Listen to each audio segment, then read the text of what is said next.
Hello and welcome back to Everybody Loves Raiken, our 5th edition live play that meets on Tuesday nights. The last time we met, the party had finally had sending conversation with the final of the 3 generals of the army of the 4 queens, and learned that they had some form of portable teleportation circle with them, which they could use to transport themselves to their location.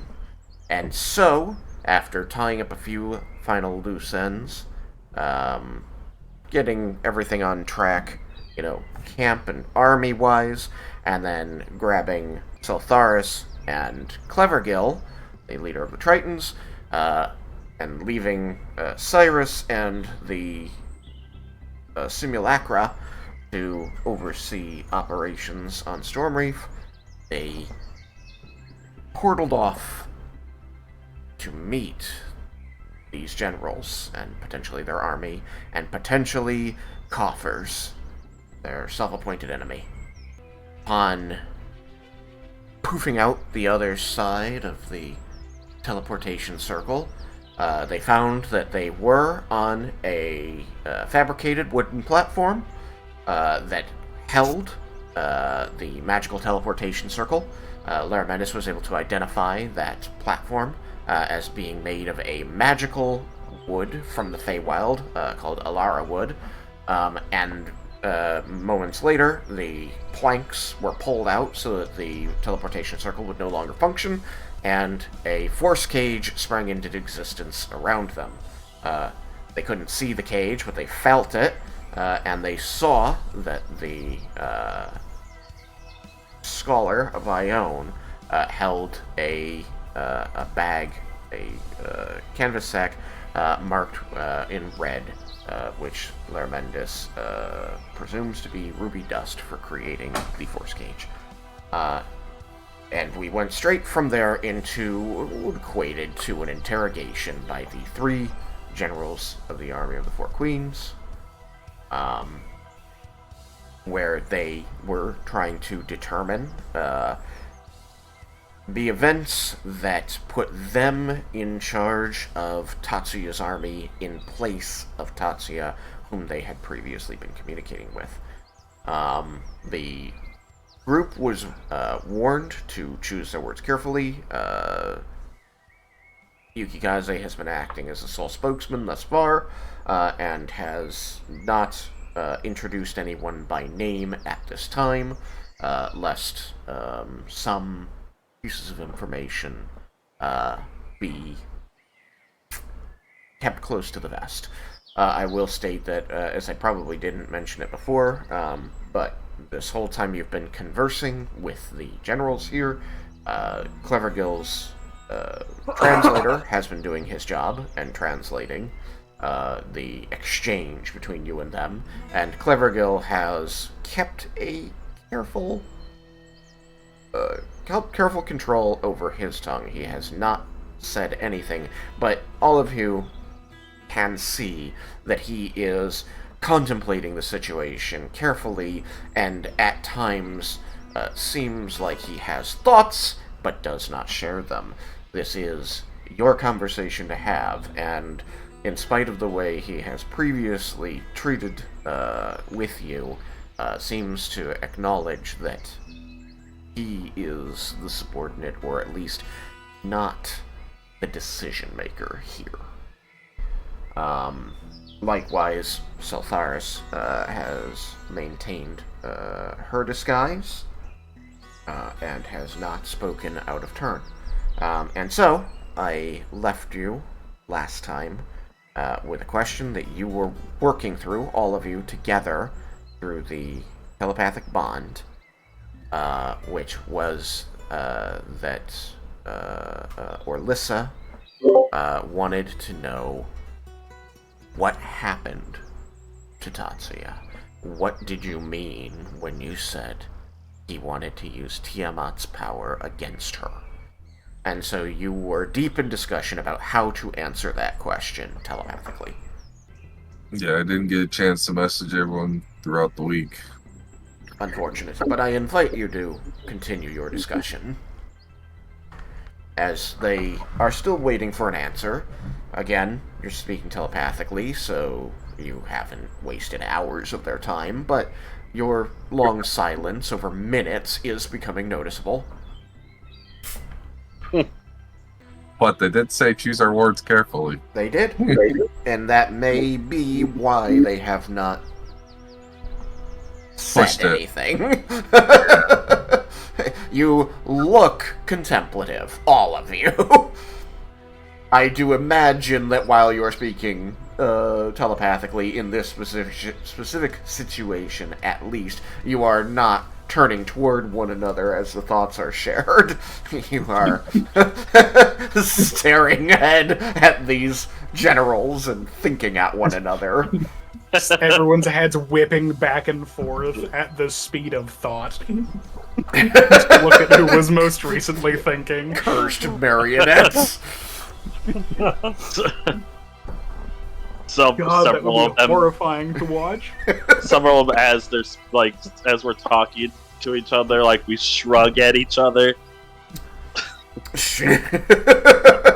I do imagine that at times there are certain physical reactions that are very hard to avoid doing, like in a frustration or, you know, when something is pointed out that there would be this moving of the shoulders, a raising of the hands as you formulate your thought or realize something you've missed. So they are aware that there is contemplation going on here, but it doesn't. If they suspect you are using telepathy, they have not done or said anything that makes that clear to you. Other than giving you your space and quietly waiting for this answer. Now, Laramendus, as a high-powered wizard familiar with how things are done in the guild among other high-powered mages, it seems not unreasonable, given the level of magic they've brought to bear here, and their apparent comfort with the level of magic you've brought to bear to them, that they can be making this assumption. Yeah. But they haven't given away if they are making that assumption.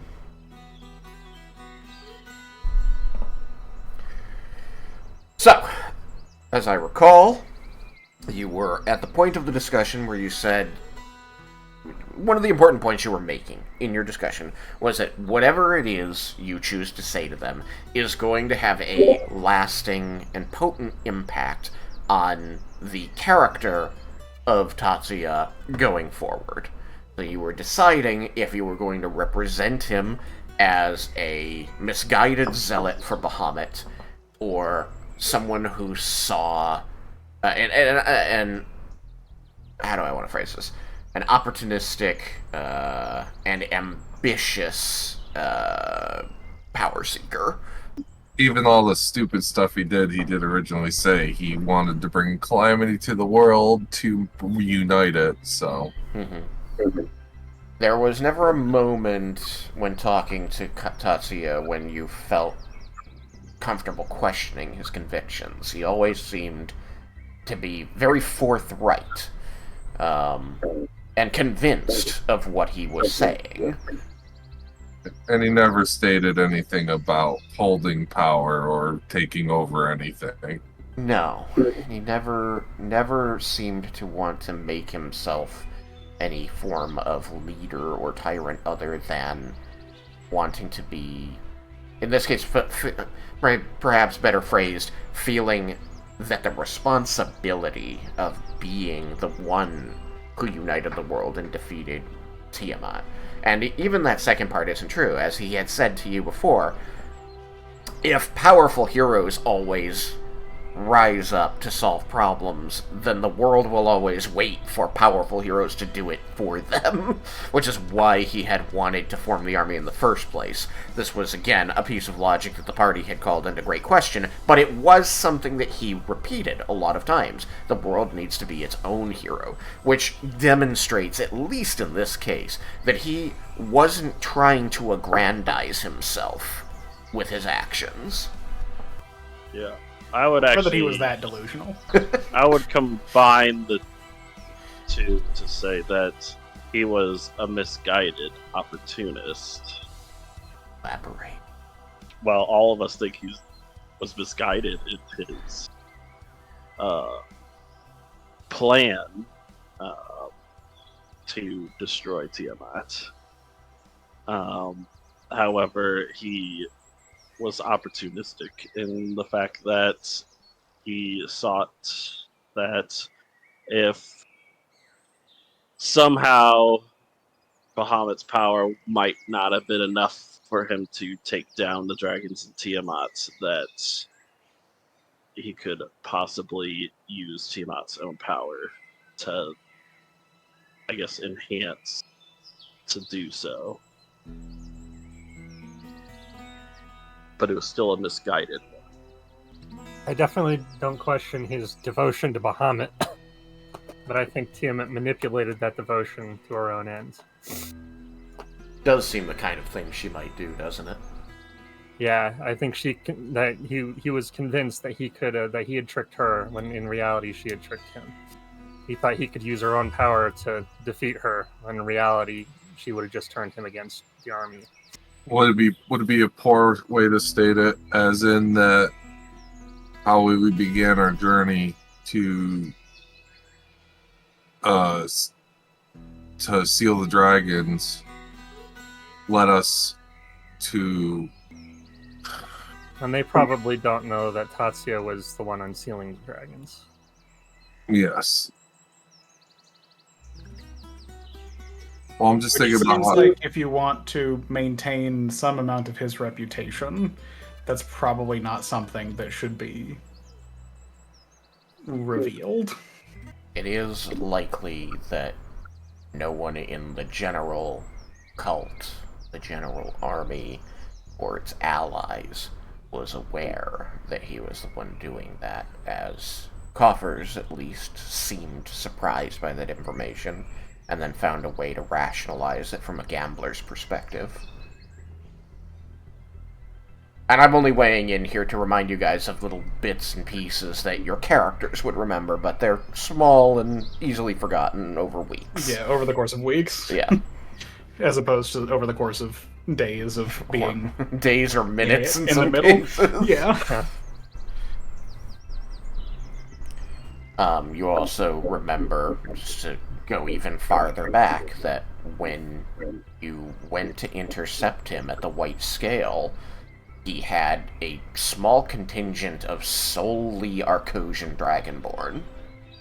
No one from his general conglomerated army here, amalgamated, that's a better word, his general amalgamated army was there. It was only his most trusted, the people who had escaped the destruction of Arcosia with him.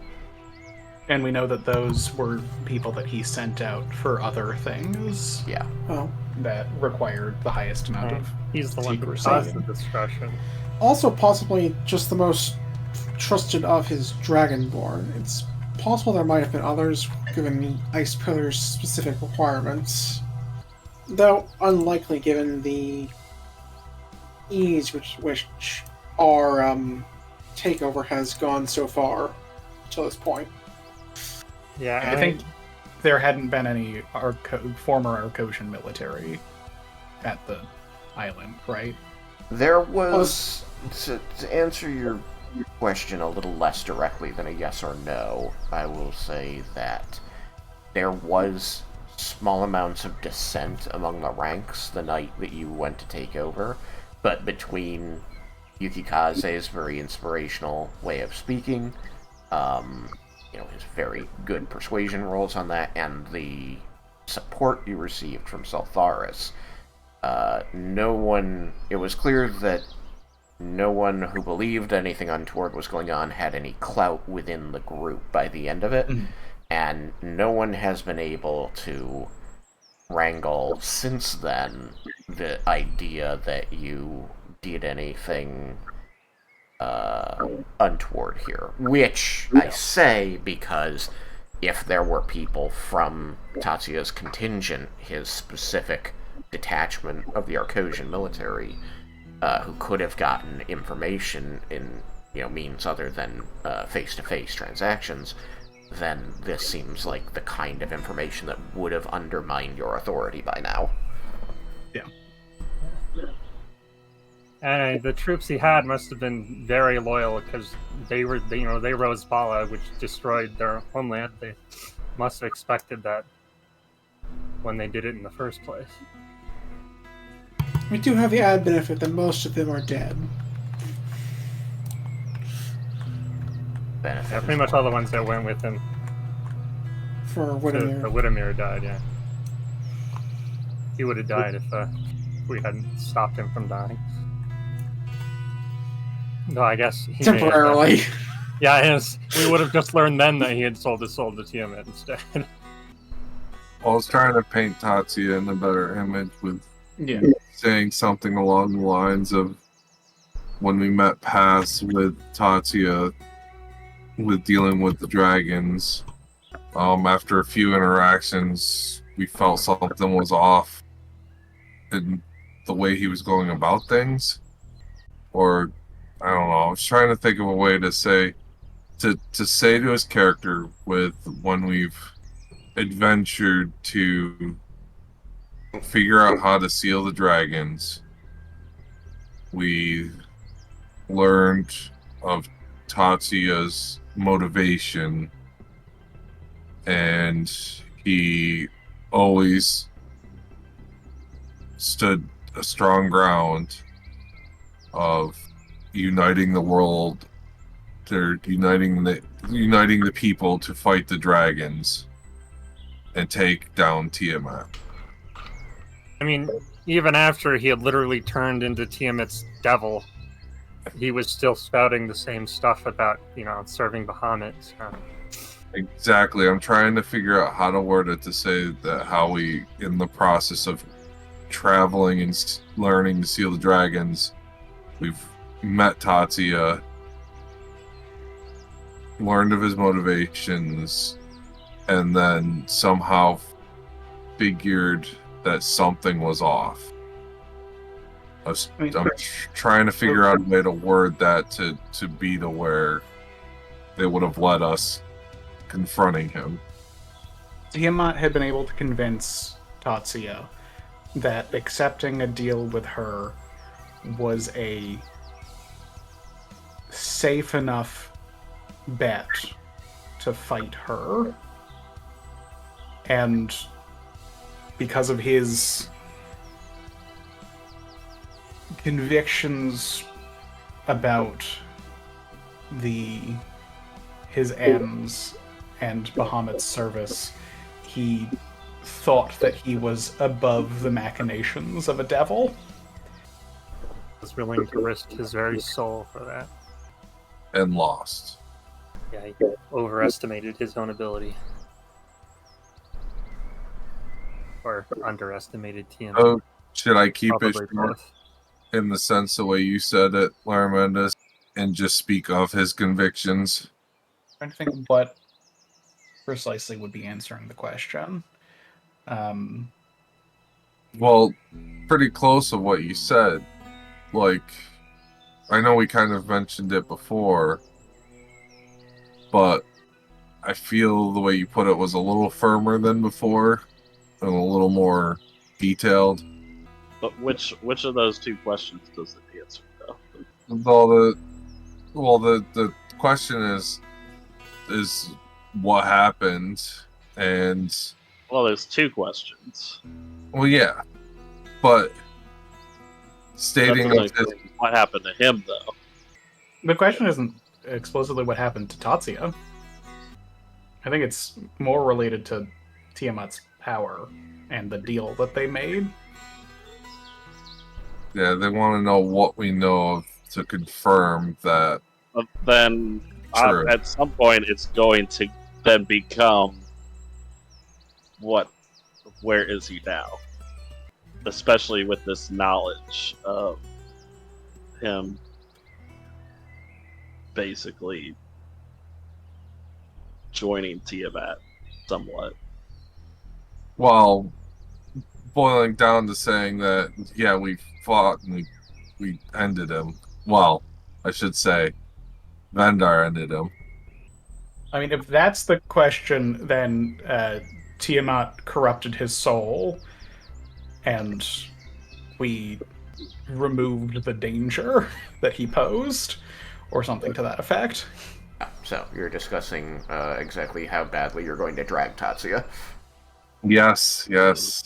Well, and also not make us look like also approaching it like, I mean, oh yeah, We need to make it clear that he was dangerous and needed to be stopped, but that his, the reason he was dangerous was not because he was evil, it was because he was misguided and and also overzealous. This we this also- statement needs to be like the answer needs to be effectively just filled with the road to hell is paved with good intentions, because that's what his Exactly. story is going to be at the end of this. But there's also like the why we attacked him. Can't we just say that he attacked us because of what? Because we found out about Tiamat's corruption. He could. It'd be a lie, but yeah, because we confronted him before we They didn't tell us to say. They didn't ask us to tell the truth. They asked us to choose carefully what to say.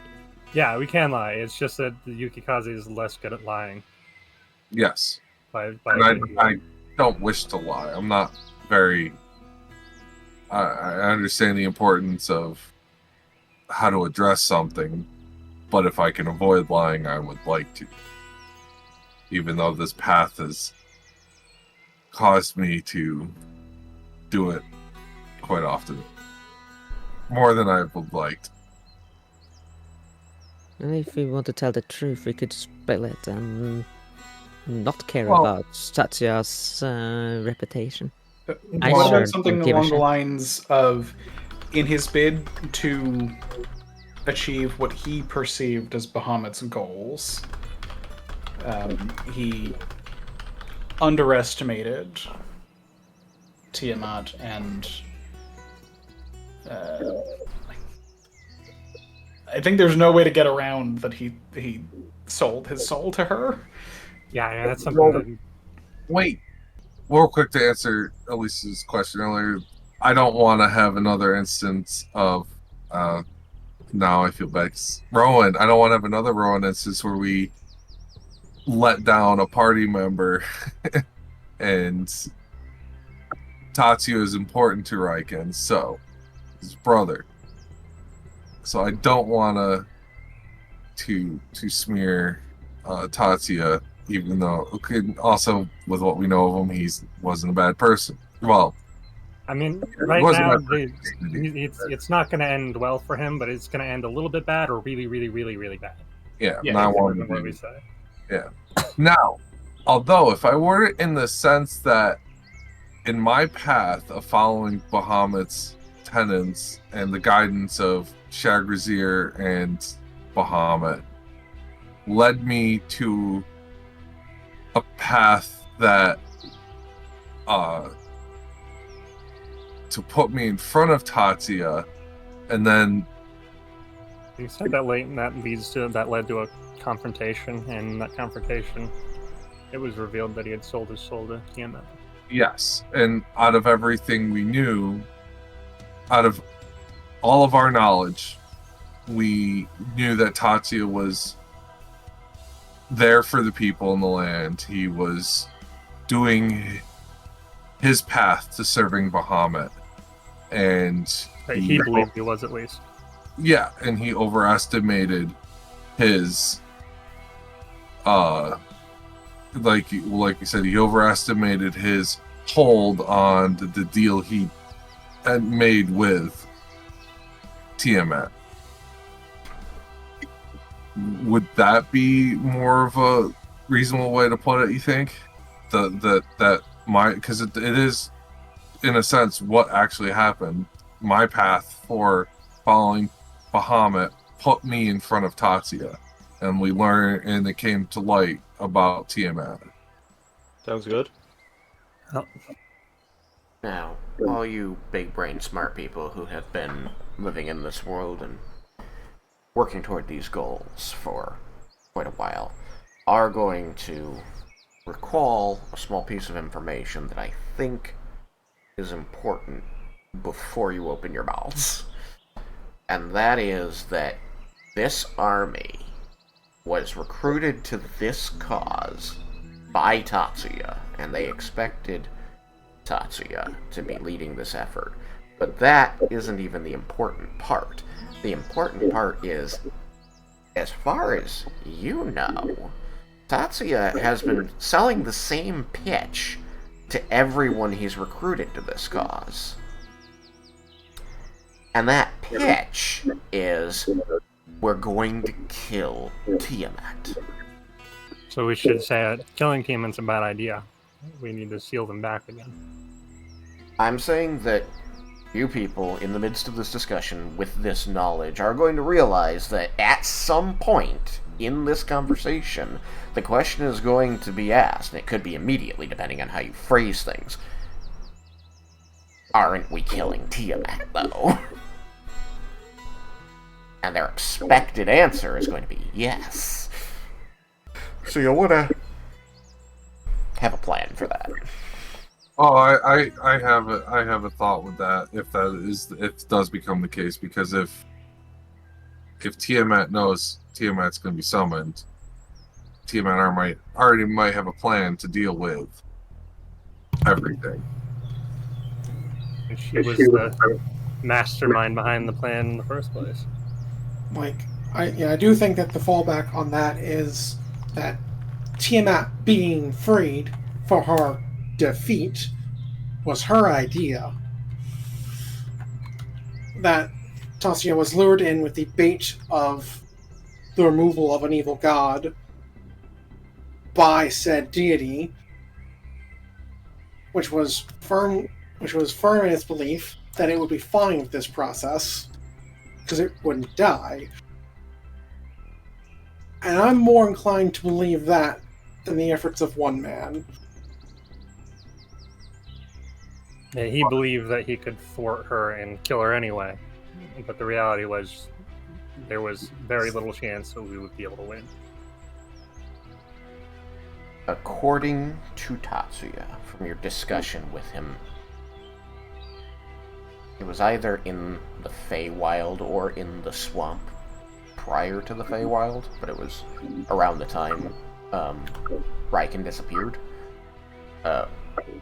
He believed, it was his understanding that the process of extracting her from Avernus and depositing her on the material plane as a stepping stone back to her place in the astral sea was going to leave her weakened and mortal until she regained enough power, which might have been a time thing. He didn't have an exact answer, but he seemed to believe that there would be a period of time where she was very much killable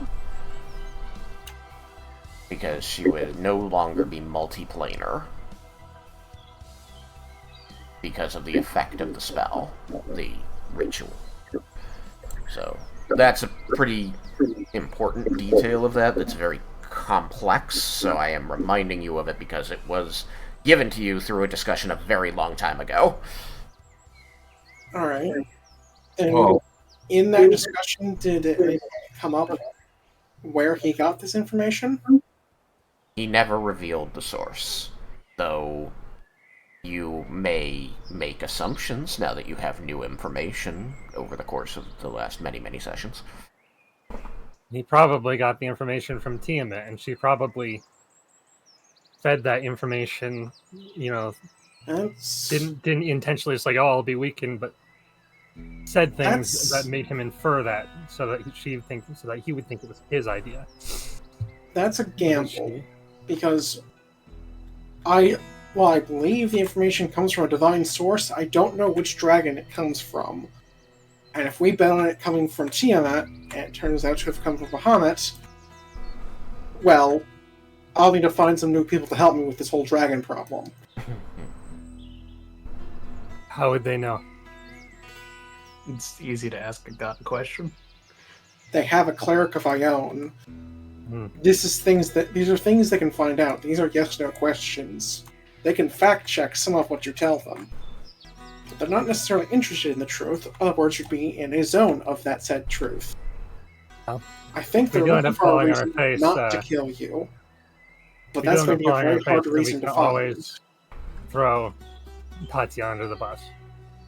He was the one who raised the dragons. All this calamity was directly caused by him. Well, and then we go to find out. They tell us that they actually knew about it from the start. I think we should just address it as it comes.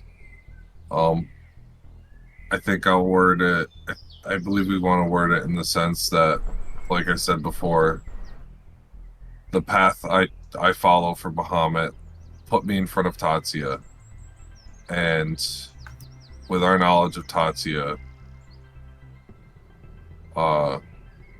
we know that what happened was misguided faith in Bahamut, and he overestimated his deal with Tiamat.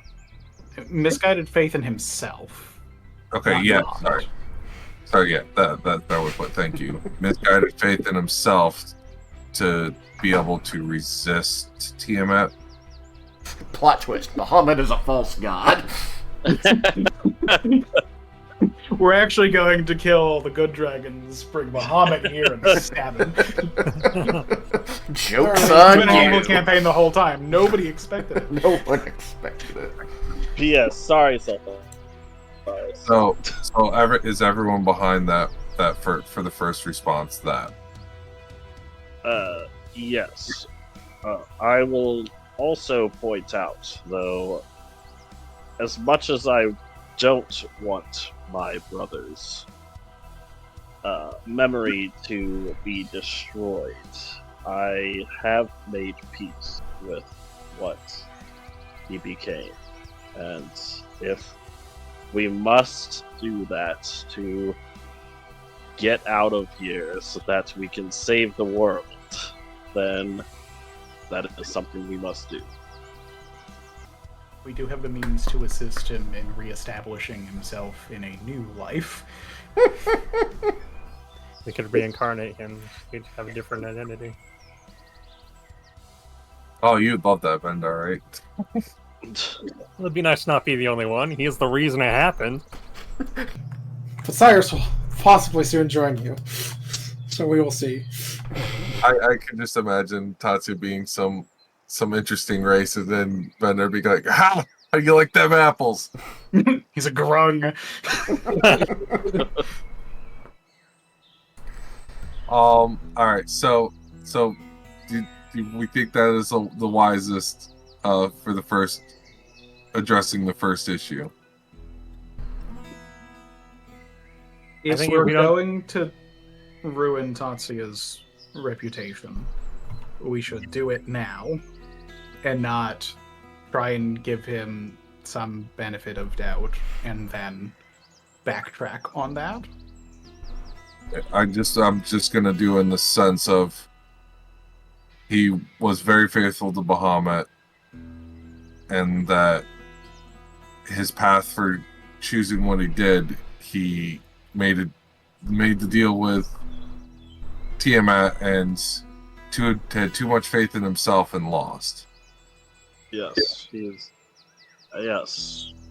And Also, being you could add that being a ruthless strategist or tactician, nothing was off the table for him, including that. Saying is, because he was really only championing a single aspect of Bahamut, and in championing that single aspect, he ignored all the other aspects of Bahamut's. I don't think I'll delve that far into that. But I think what Raiken said was a good one. Alright, so I'm gonna speak. Hopefully I don't mess this up. I'm gonna get dice 2 ready, because, like, I'm gonna probably have to roll to save my ass. Yeah, get your dice. Alright.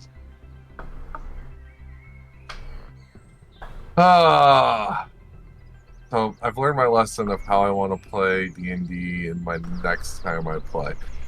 I also want each of Yukikaze and Raiken to have a bonus inspiration here, just because of this discussion showing a good moments of character growth and concern for the people around them, or how their perceptions of said people.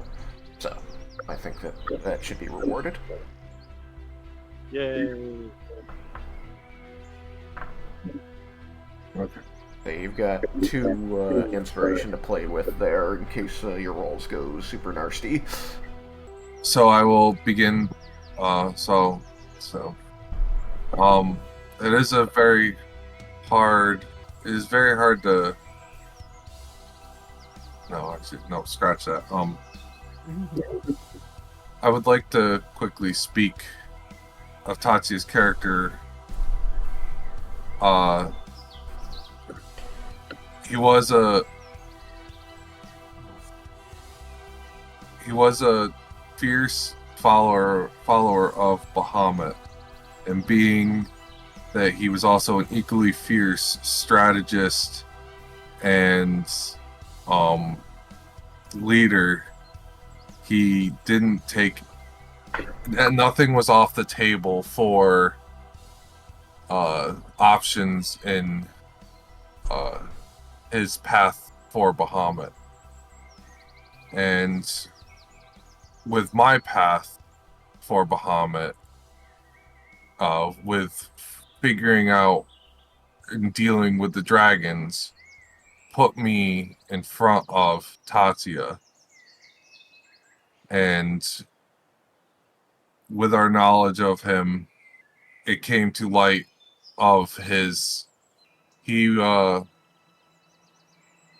had a lot of faith in himself, and with the deal he made with Tiamat to set things up so he could defeat her, he sold his soul to Tiamat. And we ended up, or we confronted him, or my path of Bahamut put me in confrontation with him, and in knowing of Tiamat's hold on him, we removed him as a threat. I hope I didn't just screw us. As you begin speaking, you can feel this collectively held breath around you. Your allies, your interrogators, and the army, the closest soldiers surrounding this prison. Their deep black and dark copper faces surrounding the cell, looking in at you, seeming to grow more and more, not agitated necessarily, but ready to pass this final judgment you've been warned of. This almost relief on all the people immediately around you as you begin to speak.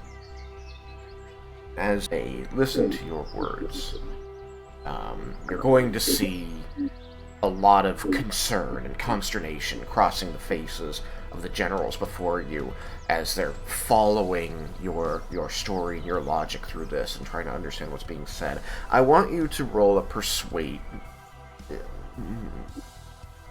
I want you to roll persuasion.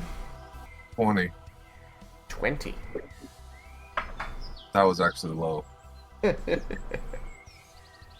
If you're worried about that result, remember that you have 2 inspiration points, so you can check for a higher number if you want to, but I'm not going to tell you what the result is. You just need to determine if you think that's too low. I want to hyper succeed in this. I really want to try to like move them emotionally or like move them logically, hopefully. It'd be much It is better to incredibly succeed important. swords now than swords later. So I am going to use one of them, Tristan. Okay, roll it up. 25. Alright, 25. Adaris is going to look very contemplative, very like he's considering everything you said. You see his brow knit as he's taking in the words. But again, Orlissa, the more reactionary of the generals, as you've been speaking to them, is going to, push toward the barrier once again, kind of thrusting herself towards you to emphasize her presence and her own words. As she says, "What do you mean, deal? Why would he make a deal with her? What deal?" I think we may need to throw him under the bus.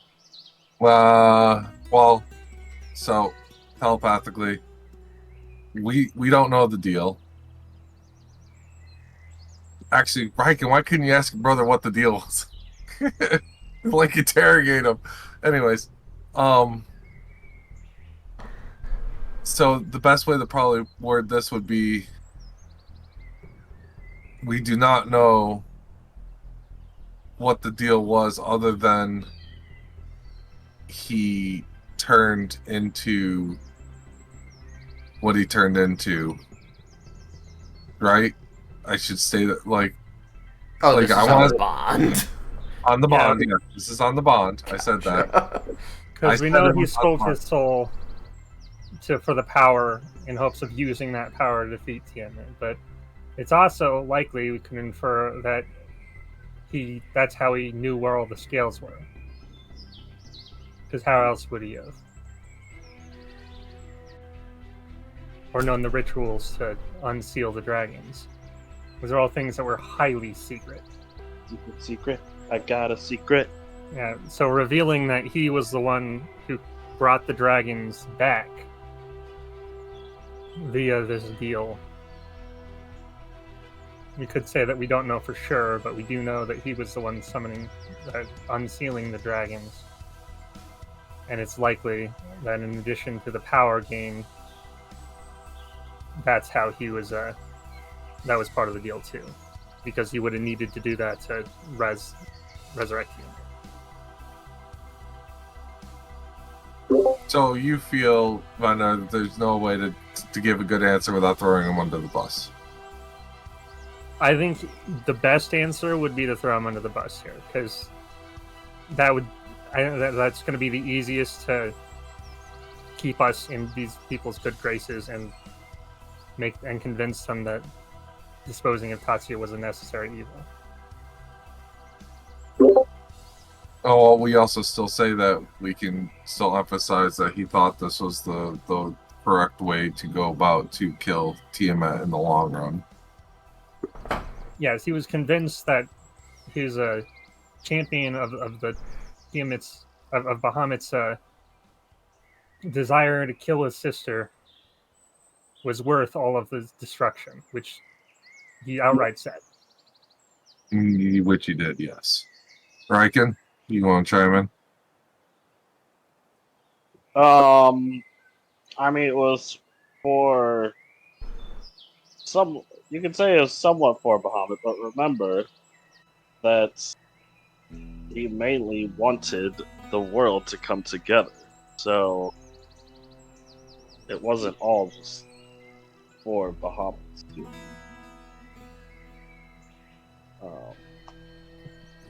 But like I said, I have come to terms with what my brother did, and if he must be thrown under the bus in order for us to make it out of here and save the world, then we must do that. They say that he made the unilateral decision for everybody that a great threat that the world would need to unite to defeat was needed in order to achieve peace. I say do it.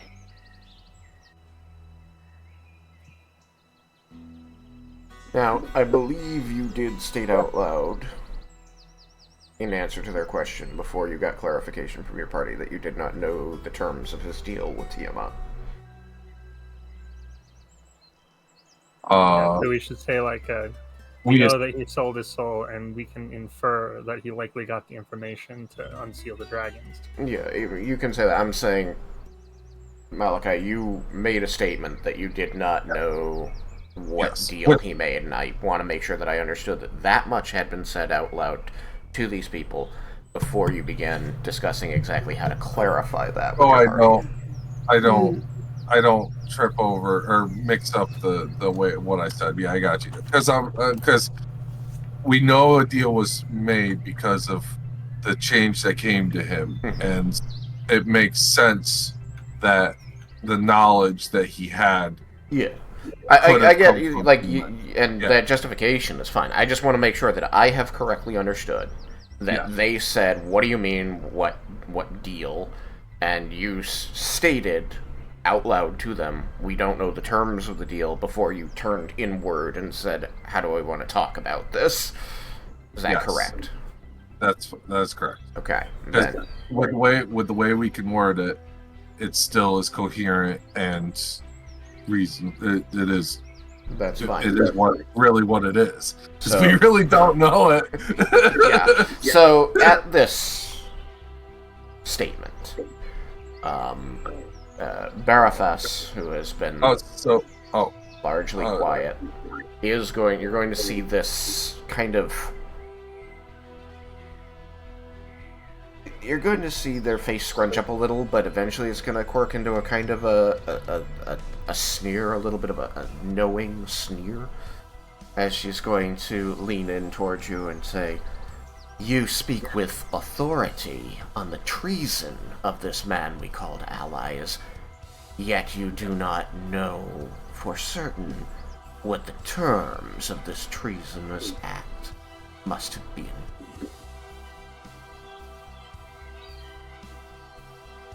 I should probably respond to that pretty quickly. That we don't know the exact details, but we do know that he sold his soul to Tiamat. Because he transformed. What did he transform into again? Archdevil.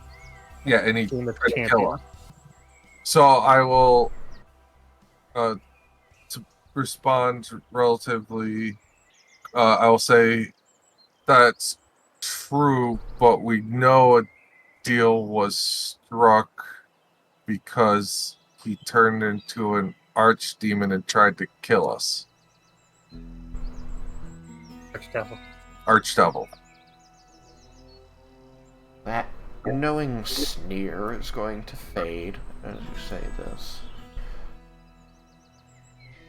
I need you to roll persuasion on this one, too, because this is quite the statement you're making, and you are trying to convince somebody who doesn't know you that you're telling them the truth. And did we hear Tiamat speaking? Yes. I gotta use an inspiration. Can I help? Give him a bonus or something? I mean, I'm really good at talking. The lowest I can roll on persuasion is 26.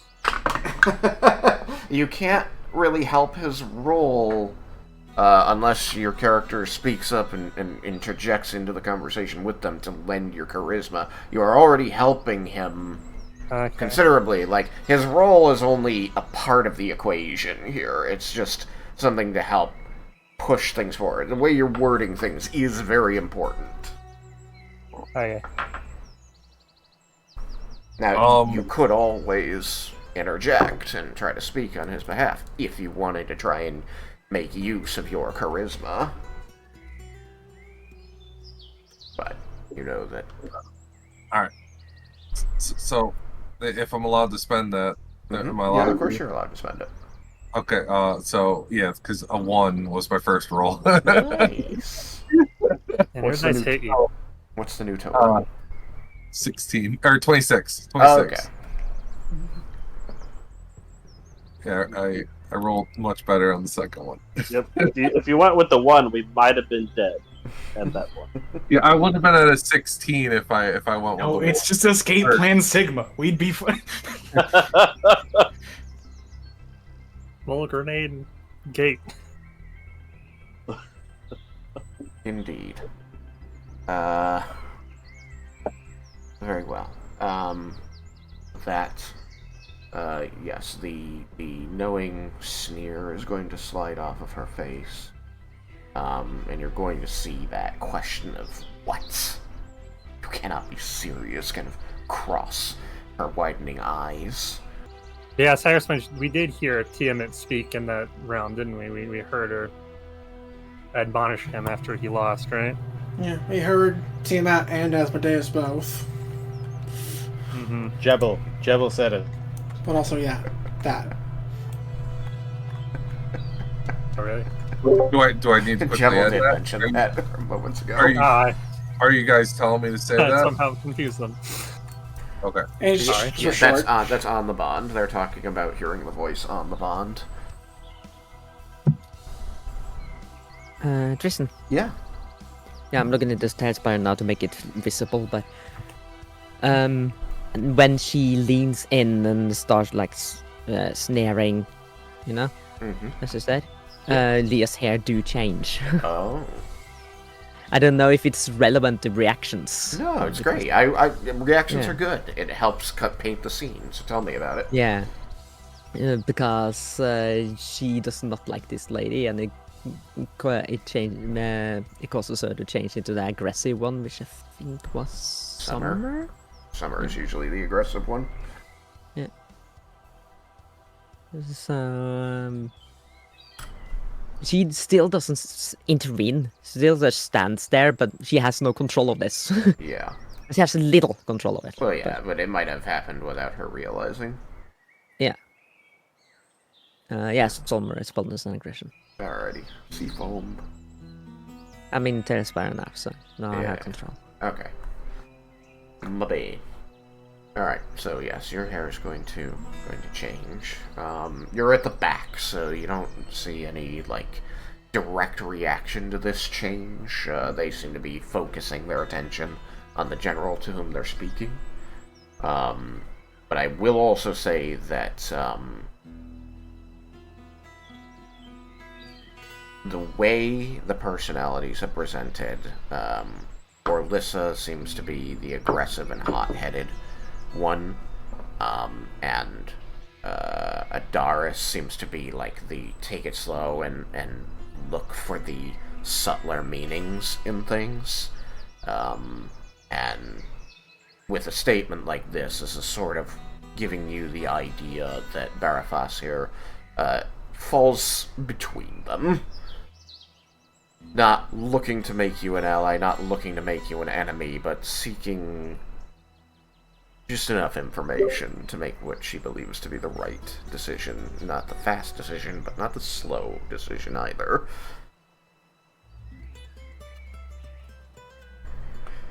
But to this, Adaris is going to tap his chin and make a suggestion and say, but is there not a possibility that such an ardent follower of Bahamut, for whom he spreads his arms and says, we gathered a significant portion of the Empire of the Four Queens military to join his cause, might have made this decision to tip the scales in his favor, in our favor? On the balance of it, like even if that is true, which honestly I think it is, was a stupid and foolish gamble to think that you could outwit the master of lies. and manipulation.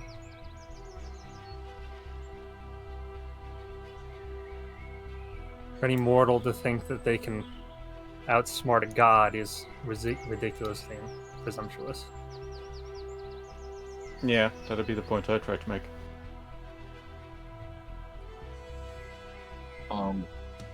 Like we And hadn't even if he was considered that. doing it, Yeah. like even if he was doing it to tip the scales, it wouldn't, because Tiamat obviously would have accounted for that. She's the one who made the deal. And follow-up question. This is more to the DM, I suppose. In our journeys, at least, have any of us fought creatures that were immune to non-magical weapons? Yes. Then Believe that all of the fiends you've faced are immune to non-magical weapons.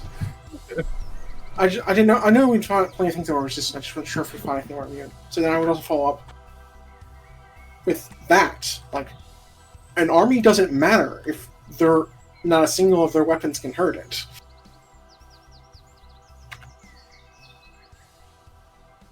I was also thinking, like, even if this goes bad, they can't really kill us, or they'll be leaving the world to die by the hands of the immortal, unkillable, unsealable dragons, since no one else knows how to seal the dragons, and no one else knows how to unseal Willimer.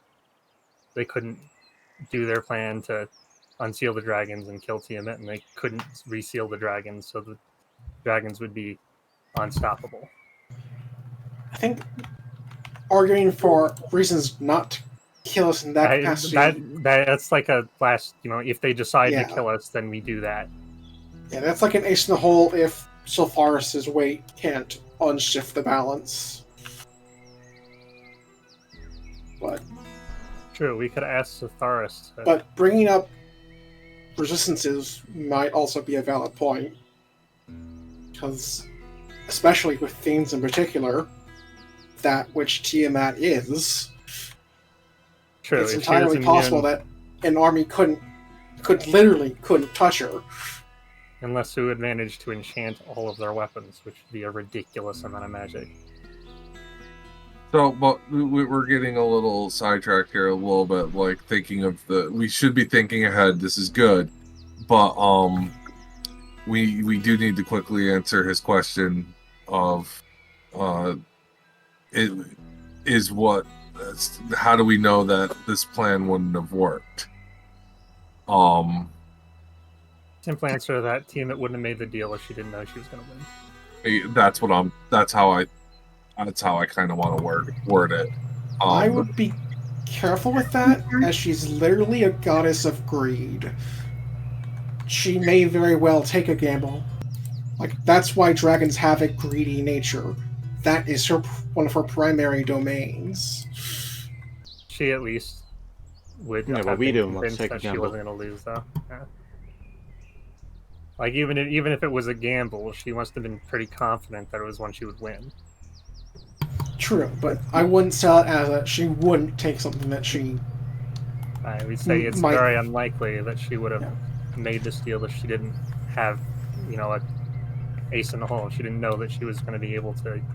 Well, then should in the comment, so if I word it in the sense of, I do not, or with it being Tiamat and the knowledge that she was going to be summoned, would have had a plan in place to deal with what was to come. And the risks and the chance that we were taking is a hell of a lot worse than the chance she was be taking. And that is certainly true. And or the fact that should I add the bit about the scales, that she's the one that gave him the information about unsealing the dragons, so she explicitly knew that she was coming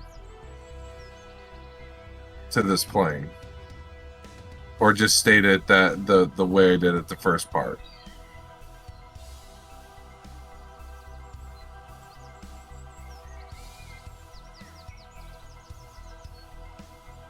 I guess, Tristan, I'm gonna just do it the first part and be like, so I will go to speak.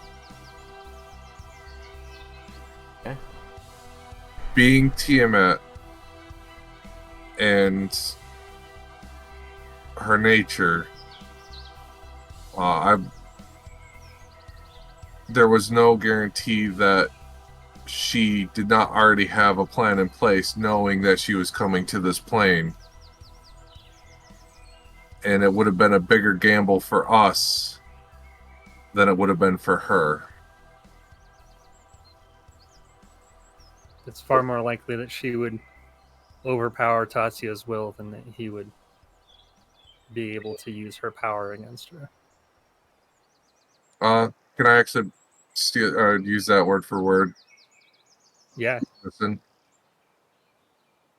Mm-hmm. You repeat that verbatim. Okay, I will.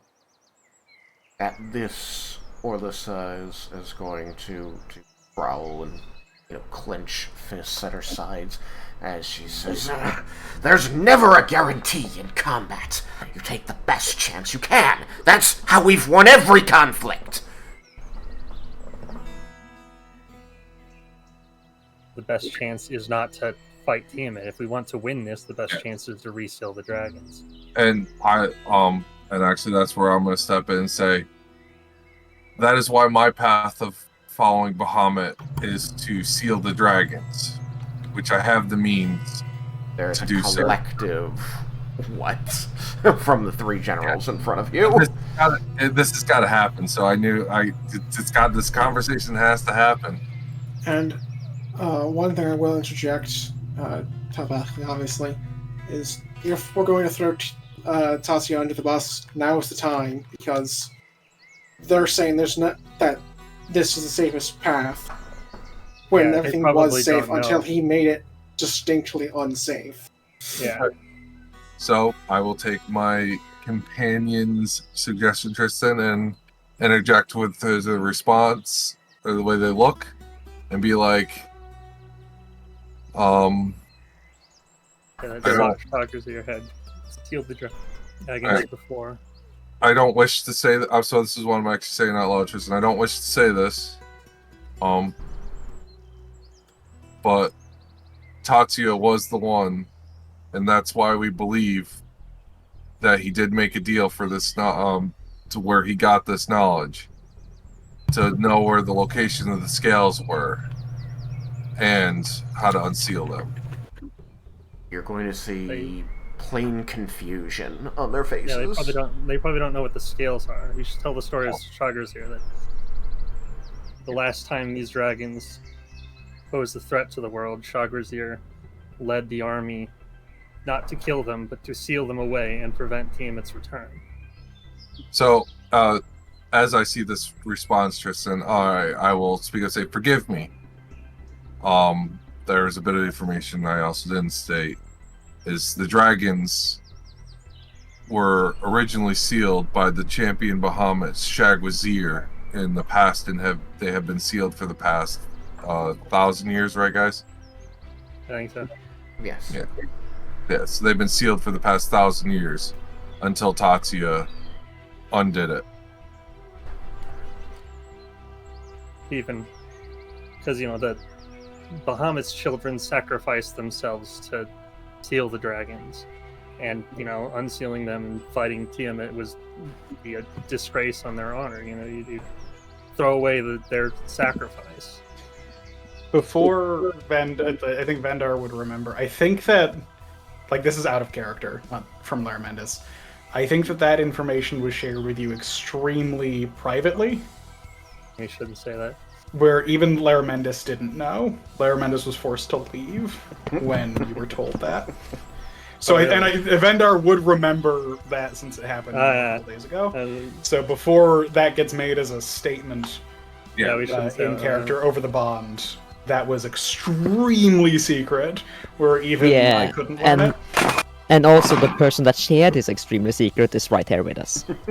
If she wishes to share it, we should let her be the one to share it. I thought we had originally also learned that from part of the Platinum Sentinels. Did we? Because I recall learning about that long before it got brought up recently. Like, We at least knew that it was the scale of one of. because I remember as part of a thing for Cyrus is learning that he was not like effective. Well, no, I can't say that. That's Did I learned things out of character that affected Cyrus's lineage did that stuck in my brain. sure, but was this something that Doral told the party when he was traveling with you in the Underdark? I thought it came from the Platinum Sentinels in part of our first discussion with them, or possibly with some of the convincing that the Demi-Lich turned Lich did to keep us on the path of Shakrazir. It could that's possible. It could have been Tresnor who shared it. He would be a more likely candidate to have that knowledge since he was a powerful mage 1,000 years ago. Admittedly, I don't remember the specifics. I just remember, like, I have strong memories of learning that long before recently. I want to Years ago, Yeah. real time. Yeah. No, I remember when Satharis started mentioning it, I was like, I think I've heard this before anyway. I do not remember that. I know Doral told the party in Dichocelthus, because I know that Doral said something to the party that Laramendus had to leave for. That's probably the first time you heard it then, because I'm pretty sure it's only come up twice. And I know that Saltharis brought it up the second time very recently, so that would track with me thinking it was Doral who told you, just not the when and where. Yeah, that could fit, because I also think it's only been twice, and I don't remember a person, so if you think it's twice and you both think it's Doral, that fits well enough with my memory. Yeah, was I told to leave as well, or was I there, like, physically? Like, Elise wasn't there, because I can have no recollection of this. I don't. I think Laramendus was the It only was a long time character ago. who was forced to leave because of his connection with Ione.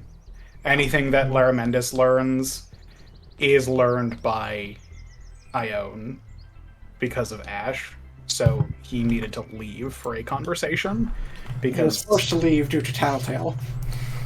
At any rate, uh, we shouldn't reveal that then. It was unless it's shared as a absolutely piece of necessary. information, that was kept from the humanoid races at large because not knowing it preserved like this sense of safety and balance in the world that wasn't actually there, but it was something that the dragons had sacrificed their lives for. So it was a lie that was considered an important lie.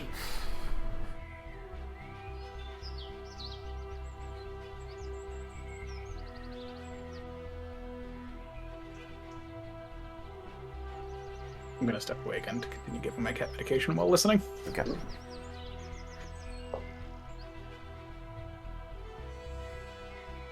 So, Nice hang. So yeah, we should tell them that Shagrazir sealed them away because they were, as it was, they were unkillable, and they would just keep coming back. So the only way to permanently stop them was to seal them. and that's what the scales are. That's the connection you're trying to draw for him. Yeah. Get him to draw for them, rather. I will also... You should answer this question first. I want to speak to Yuki Kaze about something, but I want you to answer this first, because I don't want to distract you further. So, they're confused about this talk of scales, and Tatsuya knowing where scales are. Like, this doesn't mean anything to them. So, I will elaborate in saying that the scales were a tool used by Shagrazir to seal the dragons because they could infinitely come back, and it was the way to stop them. So then the scales were hidden away where no one would know, so that the dragons could not come back. And yeah, so I'll say the scales were scattered and kept as a heavily guarded secret for thousands of years. 8,000 years. 1,000. 1,000 years. Arafas is going to say, why would Tatsuya need to seek these scales out if the goal was to destroy Tiamat, not seal her children? Because the only way for Tiamat to come back to the mortal plane would be to kill all 5 of her children in a short period of time. Yeah, I remember that. So, yeah. The only way Tiamat could come to this plane is by all of her children being killed in a very short window of each other. And Certainly. since they That can't was be part of killed when they're... But since they can't be killed when they're sealed, Tatsuya first had to unseal them. Well, yeah. I'll let him answer, or I'll let your NPC answer, or state. Certainly, Tristan. but that was part of the plan, was to defeat her children, to summon her here, and defeat her here.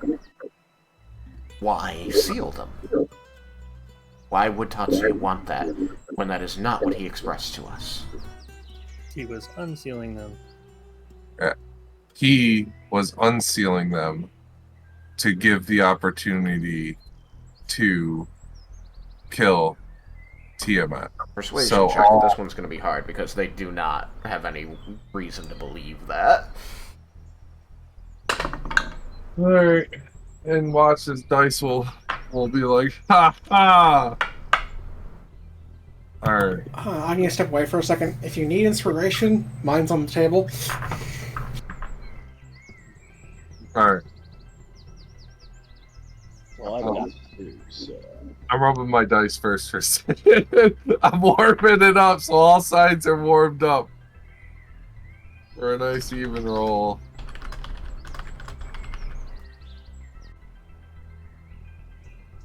Alright, come on. Please do not screw me. Please do not screw me. You basically screwed me. Fucker. I'll Well, take the inspiration. you can use my extra inspiration. Wait, wasn't there a limit on using stuff? Only you can't use 2 inspirations in the same roll. Oh. Yeah, okay. Alright, I'll use Raiken's. That's worse. Fuck you, dice. Alright, what's your total? 18. 18. I guess, can I speak up then if I think he's not going to convince them? What kind of signs are you looking for to determine that you think he's not going to convince him? Well, I would be listening to what he said and reading their faces. Okay.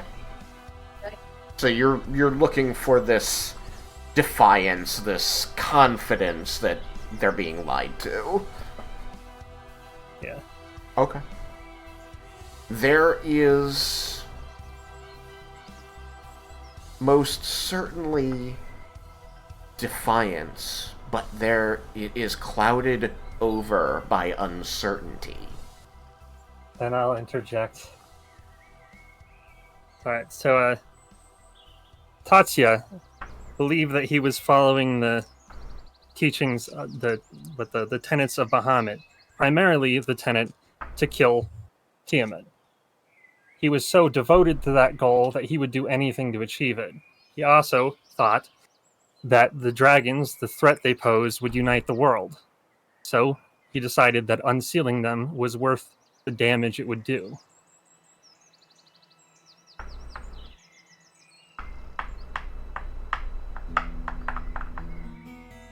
Okay, roll persuasion. Which includes like destruction of 2 cities to our knowledge. Quite possibly more. Quite possibly more. Alright, I'm not rolling. Actually, you're directly aware of 3. Well, yeah, because my tribe was freaking wiped out. 4. Yeah, Tuco was Yeah. damaged heavily, 5. Arcosia was wiped out. Yeah, that was Tuka and Akosha I was thinking of. Yuka, Yeah, Arkosha, Watchtower Point, Ah, right. Storm Reef Isle, the Dragonborn tribes in the desert. Yeah. That's at 29. 29.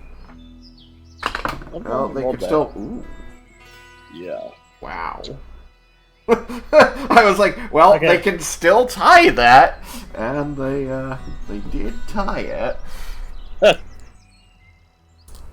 I rolled 4 d20s Alright. for the hell of it, and 3 of them were nat 1s, and the other one was an 11. So I technically rolled 5 1s. I have lucky, so it's They're the defender, and as you know from combat, ties go to the attacker. So I'm good. you overcome this. They are Okay. they are strong-willed. They are hopeful. They are clearly hearing something that goes completely against everything they've believed for at least the last several weeks, if not longer, depending on when Tatsuya recruited them. And they don't want to believe this. But you are both extremely convincing speakers. That you are using words that tug on emotions, and you are pulling up anecdotes that give them reason to believe that, at the very least, you truly believe what you are telling them. That you are not fabricating things you are saying.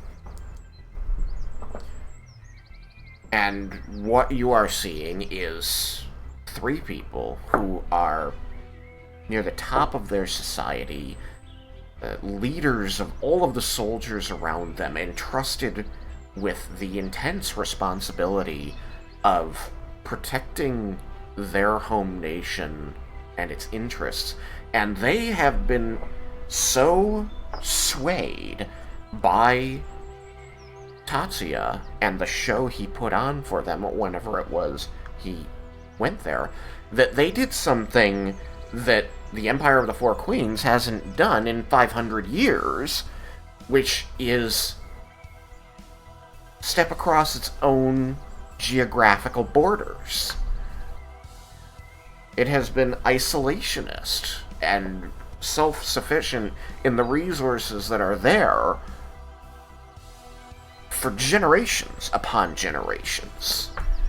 But this man, with his angelic entourage and his conviction about defeating Tiamat, appeared in their midst and swayed them so fully to believe what he was selling them, that hearing from these people, you people, who they're new to and have great difficulty trusting,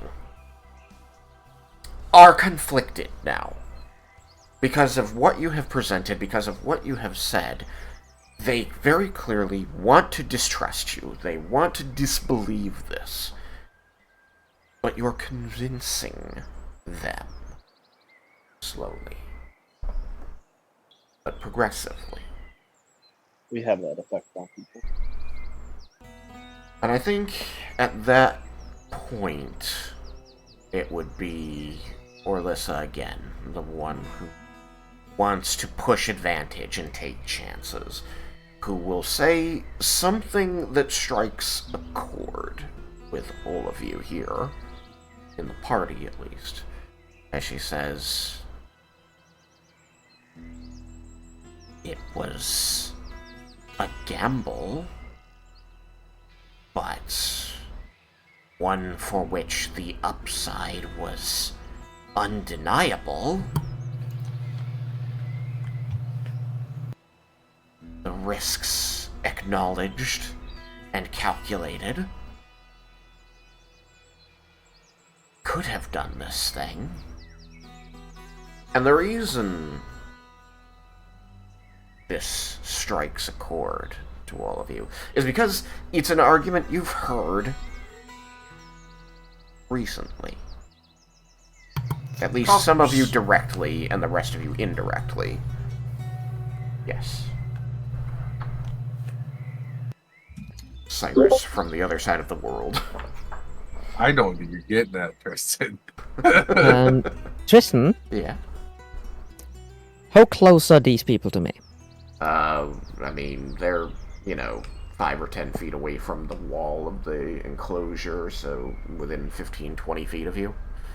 Within 20 feet. Within 20 feet. Yeah. Are any of them disguised or using illusion magic? Because I can see that within 30 feet. No. Okay. None of them seems to be wearing any sort of illusion. Everything, at least within your view.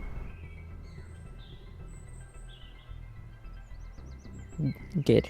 Because I had a slight inkling that one of her... I will remind you that you are aware of Sulthar's true form. As a ghostly image taking up the entire space before you.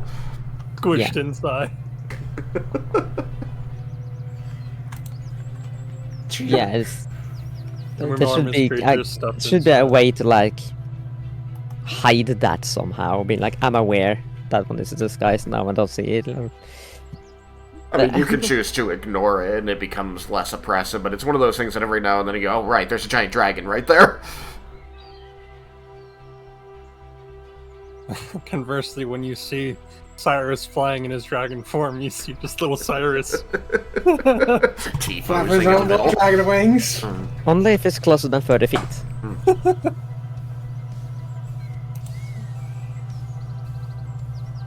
Be funny to ride on Cyrus's back.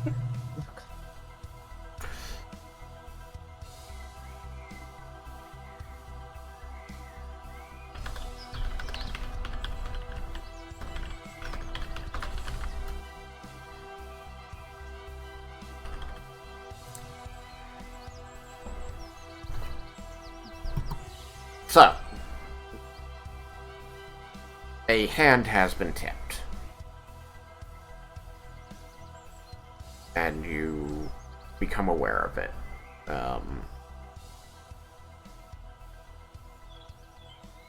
It's a, And she said it was a risk.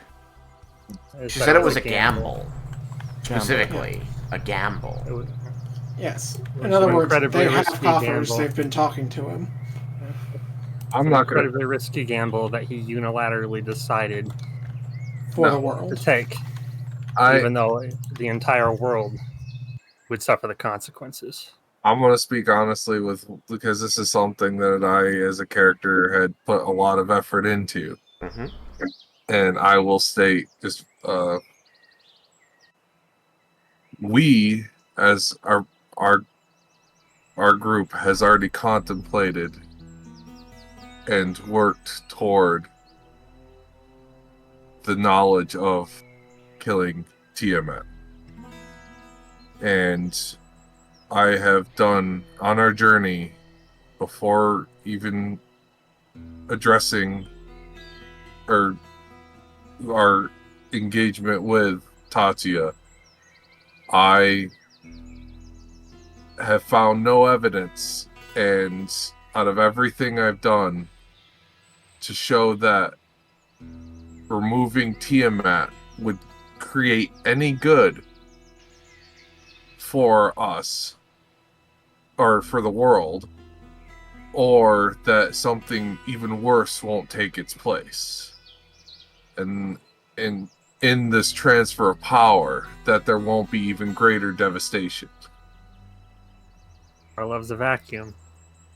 And there are many evil beings attempting to attain godhood already. Actually, I would like to use that specifically, Tristan, too. I like how that was stated. Power level for vacuum you want tagged on there? No, just mainly the part of that there are definitely there's probably beings of even greater evil that are waiting for their vie for power, which would add to my statement of with transfer of power, we don't know. It would be inconceivable that a being like Zephyr could be waiting for you to open up this slot for him. Yeah, I but don't know. So Please don't say that. So What? You don't want a big old demon coming and crashing the party? Devil, whatever. and I would say I put everything that my steps I'm taking. So this is talking to them. In my steps I've taken to follow Bahamut, I have put deep contemplation into my actions and my choice to seal the dragons, and following the steps of my predecessor, the champion of Bahamut, Shagrazir.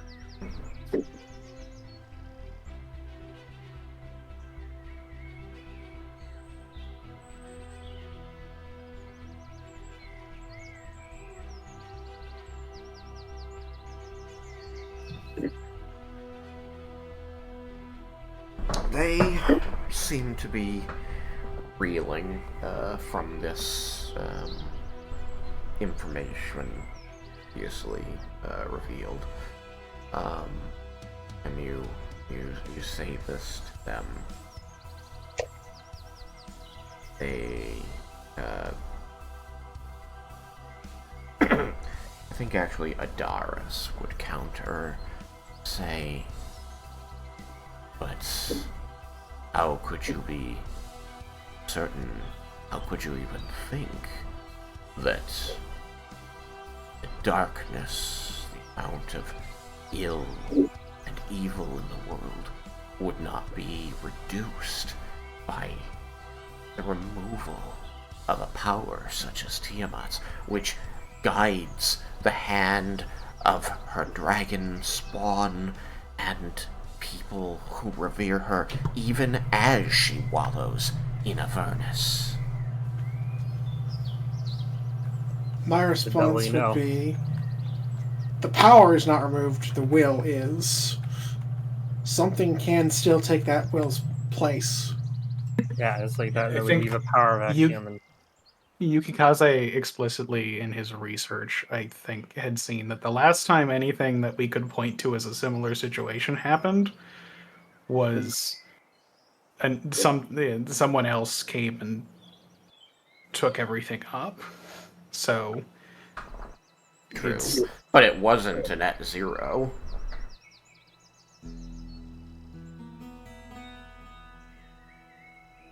another huge gamble. For all we know, there are beings that, with the power of Tiamat, could be a lot worse. Could be. Things that perhaps aren't, permanently chained to Avernus.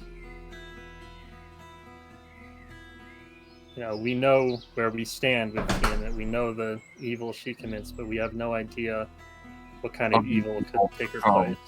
And quite literal, the devil you know. Yeah. But the other thing is, it's all well and good to say things could get better. Things could get worse, and that's what we considered. Well, that's what I will.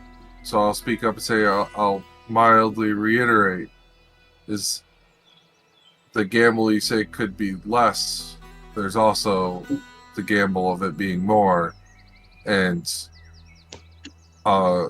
there's no there. We at least know where Tiamat stands and her influence on the world.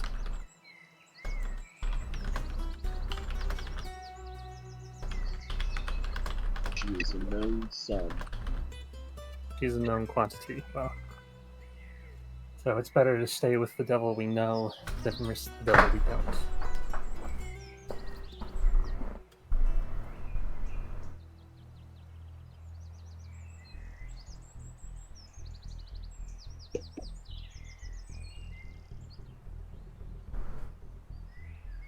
Verifas is going to take the lead from her compatriots and say, "We gathered this army against our nation that we would be removing Yamat from the world by this commission of force to a cause outside of our border.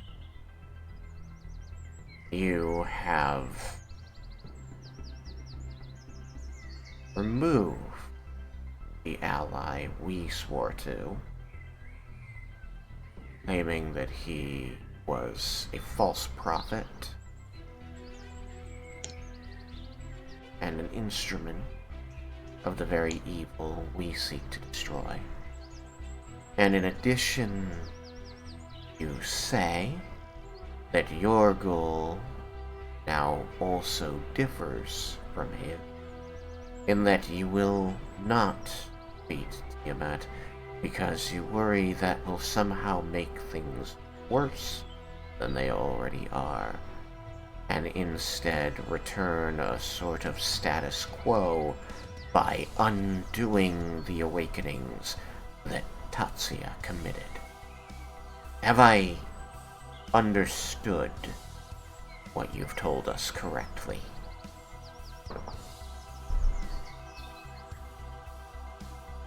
Because in addition to the risk of, we don't know what would happen if Tiamat died, if we would fail to kill Tiamat, which is the distinct possibility, the world would be forfeit. Better to keep her jailed in Avernus than risk her escape. Has this been said out loud? I guess that's probably over the bond. But if you guys think I should say it out loud, I can. That's a good point. And in a sense, we're still ridding the world, at least somewhat, of Tiamat's evil. Yeah, we are still stopping her. We're snuffing her plan. If you're sealing dragons. Yeah, The and other thing whatever to consider- Tatsuya's allegiances or goals, he was working in parallel to Tiamat's. Yeah, Even if he was the other thing planning to on- consider is Tatsuya's connection to Tiamat. It may either have informed her of this plan, or it was the origin of this plan. So either way, I don't trust the whole she could've summon been, Tiamat and destroyer thing. Yeah, she could have been manipulating him from the beginning. We don't Either know where she got the manipulating or information. learning. If these guys want to take risks, let them take risks. They're not risking the entire world. Wait, we heard Asmodeus over the bond too? Yeah. Please, as knowledge of the world, can you reiterate what Asmodeus is, what my character would know of Asmodeus? Sure. He's the Lord of Hell.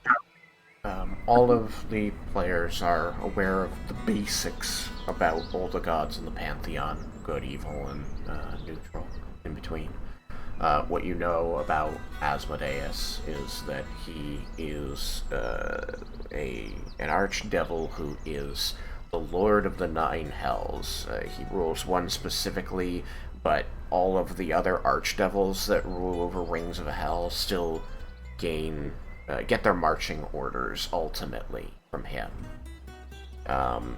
You didn't hear him over the bond. Okay. You didn't hear Tiamat over the bond either. Much more terrifyingly, you heard them directly, their voices and power rippling from the celestial planes or the hells into the demi-plane, on which you were fighting Tatsuya at the time.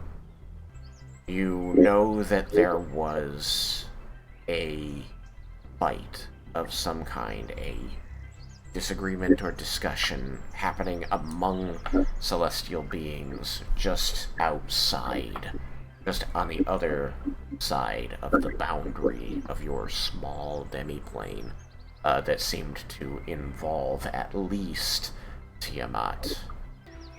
It seemed to involve at least Tiamat. That was the only words that were really coming through to you. Asmodeus appeared within your demi-plane and spoke to you directly, utilizing a humanoid form, just to remind you the potent impact of that scene, implications thereof. Yeah, that the hells might be involved too.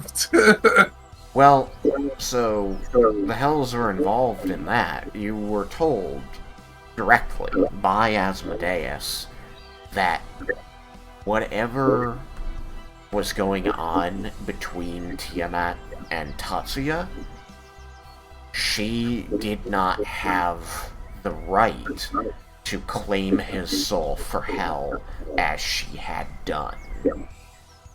And by breaking the rules, by defying his orders, had earned herself some form of a punishment, and as recompense, you were given Tatsuya's soul trapped within a soul gem for you to do with as you please. A gesture of good faith, goodwill from Asmodeus, as he told you he didn't want to sour relations between you and the Hells, since he figured you might need to do business one day. Oh, gee. And oh, look, we did! Yeah, if only you knew. And yet none of you know. Yeah, he didn't know anything. You can always indicate that your lieutenant's general could take over speaking if you wished. No, there didn't seem to be any direct problem with Vendar speaking up. You weren't reprimanded, they didn't give you any dirty looks for him interjecting into the conversation.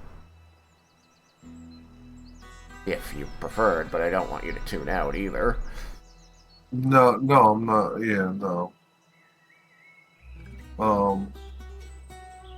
But everyone around you is a qualified expert on what's been happening and can speak competently to any question that might be asked if you wanted to let them do so.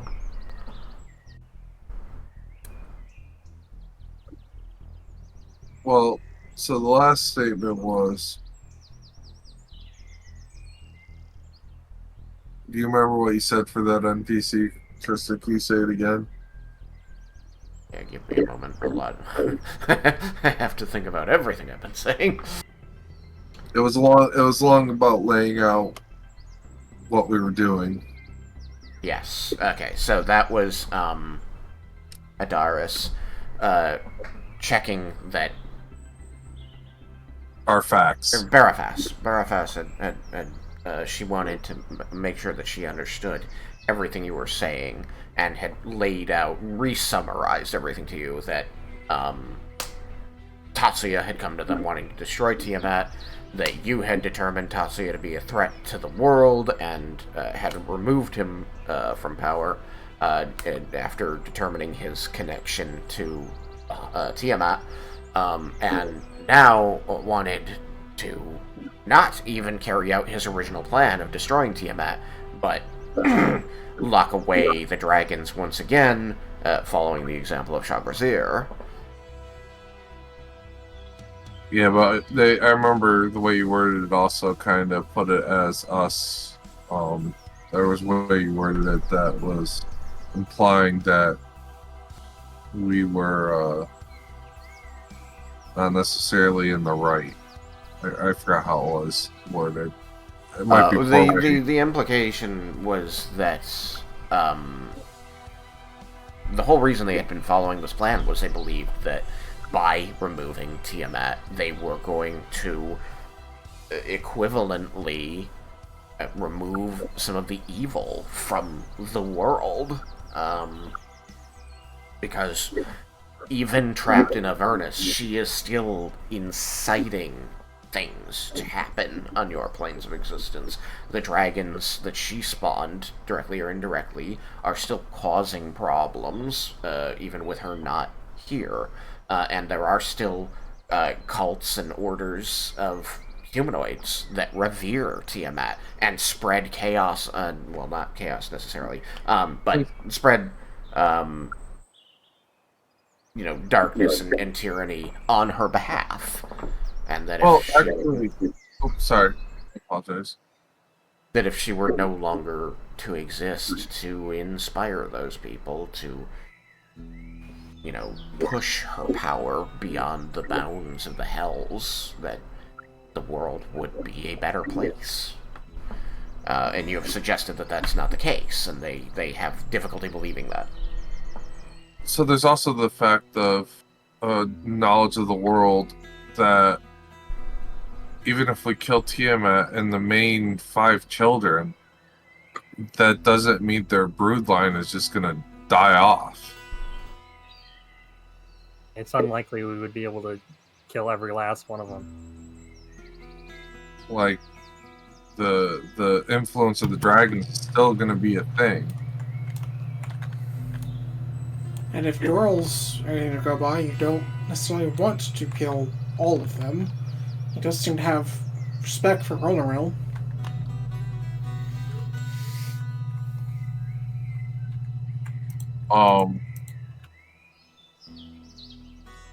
Bear in mind, anything I say has to be with a bond. No, I know. That's why I haven't responded to it. I wanted to see if they wanted to think about it at all. I do, because... So...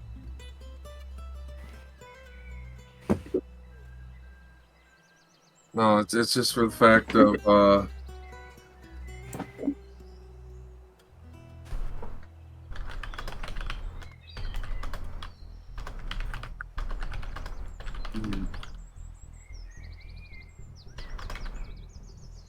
Oh.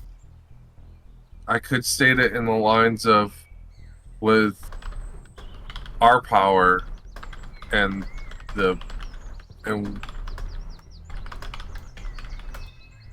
yes, we are following. Yeah, I would have to. This would be the good way to put it, right, guys?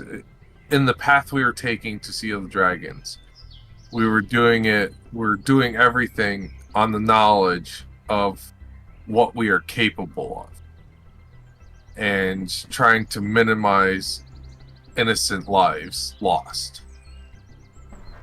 That would be a reasonable way to put it, right?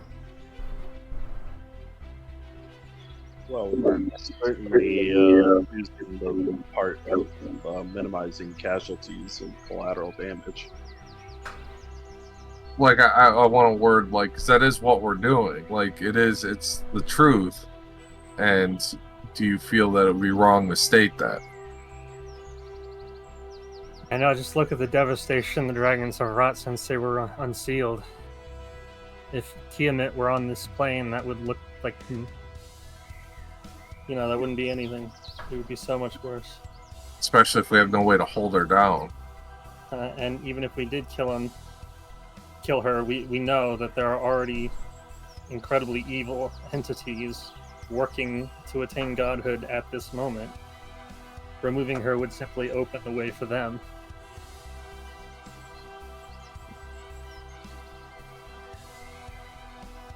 Now you can, if you wanted to make that point, Yukikaze, the point about another power taking her place, you did research this and learned of how the previous god of death was replaced by the current one. But I will remark that if they were to have themselves any knowledge of that changeover, they would probably point out that it seemed to work out better for the world in the long run, that the previous god of death was honestly terrible. Yes, that is specifically why I did not bring it up. I knew that because we got lucky then doesn't mean we'll get lucky again. Exactly why I didn't bring it up.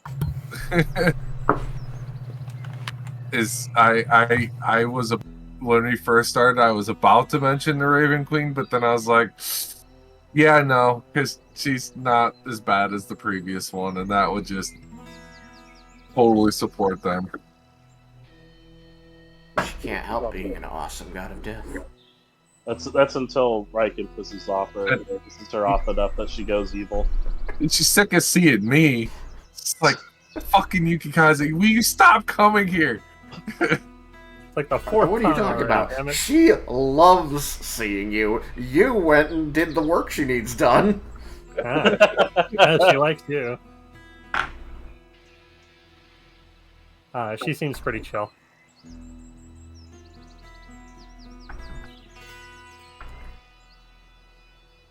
I enjoyed my little bit with her. It was not as terrifying as I would have thought. So yeah, I am going to. I think I will do that. I am going to speak up and say, my path I chose, even before meeting up with or even before dealing with Tatsuya, based on our power and our capabilities. I did not believe that there would have been any chance of us beating Tiamat. And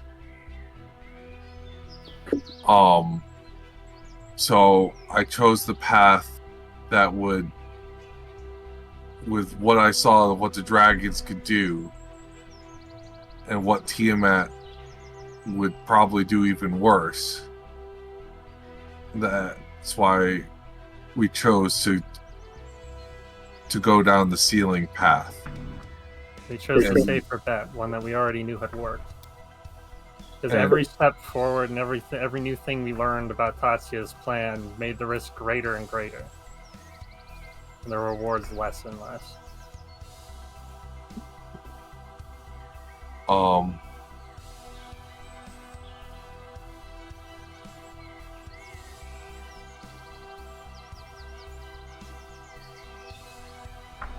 I'll state what Vander just said, because I actually can't word it any differently. And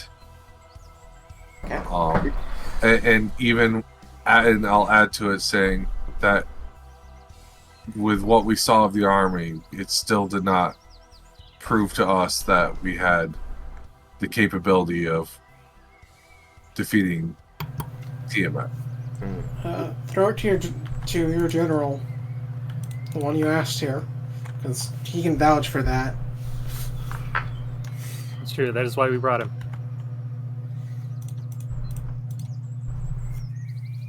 Probably reveal Sultharis at some point too and have her vouch for us. But I'm going to leave it at that just for the moment to see how they respond. You seem to be whittling away at their resolve, but you're making a lot of claims that they can't, and you can't fully substantiate in a way that is meaningful to their decision making. Like, you can say these grandiose things, and you can say them in very convincing ways, but at the end, logic for them is going to prevail in that it's just as likely that what you're saying is true as what they already believed is true. And so it comes down to a he said, she said, and they knew Tatsuya longer and had convictions with him longer, so when it's his word against yours, that's going to win out. And you can see that going on their faces, that you're convincing. You're very convincing, and the things you're saying are not wrong, but their own beliefs and the convictions they brought with them are at odds with it. You're going to need to give them something more substantial. Maybe we should now reveal Sultharis. She vouches for our plan.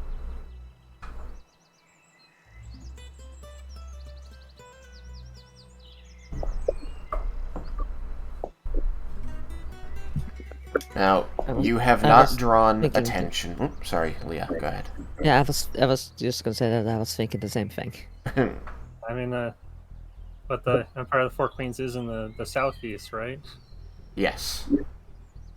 So they probably revere Sultharis to some extent. Don't we know already that they revere Sultharis? Wasn't that part of the point for us bringing her? Yes. Oh, Or yeah, at the very least, she is the Guardian of the East. They would fall under her protection. And yeah, so... I think her voice would carry more weight than ours at this point. at the very least, they have stories of her, and she is to be held in some form of regard. You don't know their culture, as you've had very little. None of the characters has really had any direct interaction with how the Empire functions. Again, closest you came to understanding how they do things came from Minuet Kuvara, the Lich, and her memories. How they were 1,000 years ago. Yeah, exactly. Well, 500. 500. That one was only 500 years. Right? Yeah, she was 500. Only 500. Yeah. She's just a young one compared to Tresnor. Yeah. Half his age. And Tresnor was old enough that he wasn't a lich when you found him. Yeah, he was already. He'd gone demi-lich.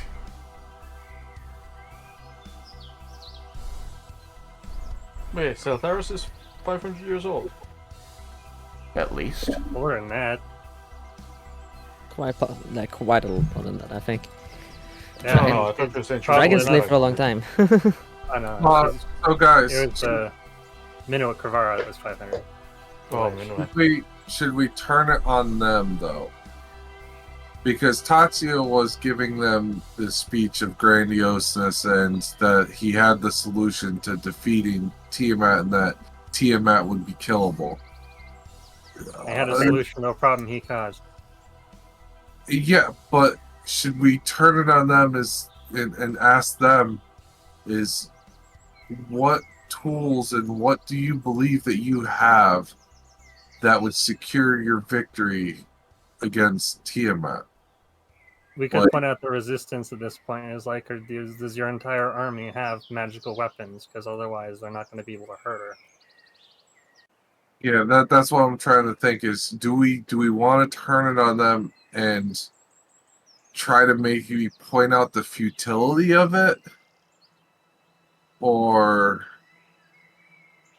is that going to backfire on us because they were figuring Tatsuya was going to have the plan and we got rid of Tatsuya, so basically we screwed up the plan.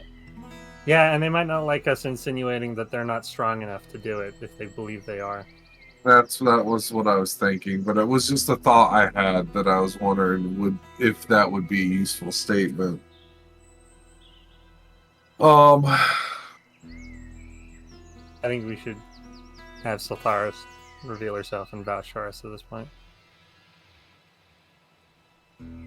Yeah, as much as I want you to do your best Phoenix Wright impression. So all of you want me to ask Siltharis?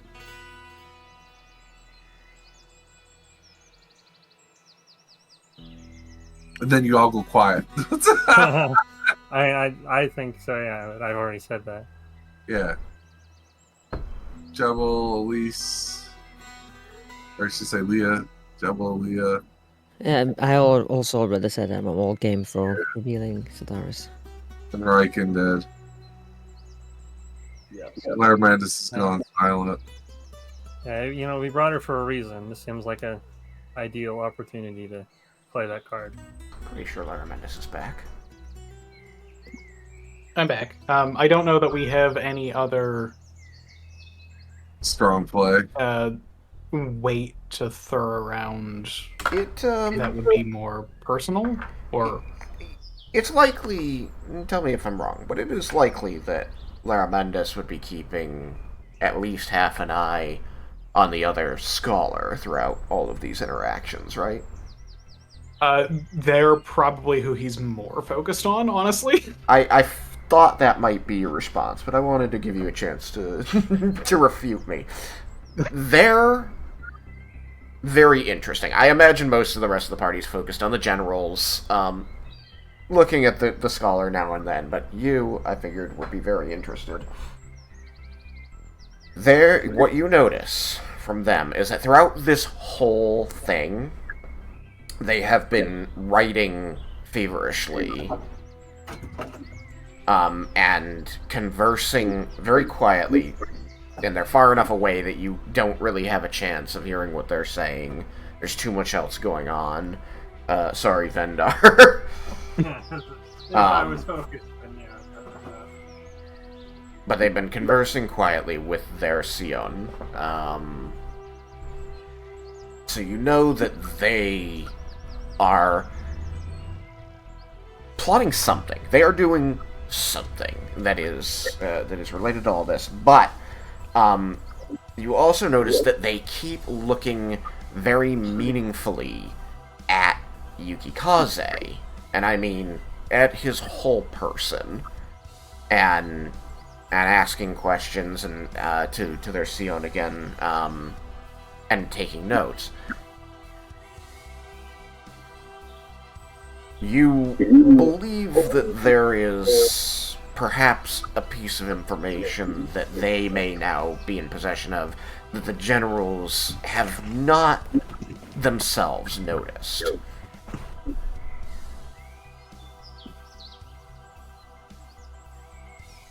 That it might be tactical to call attention to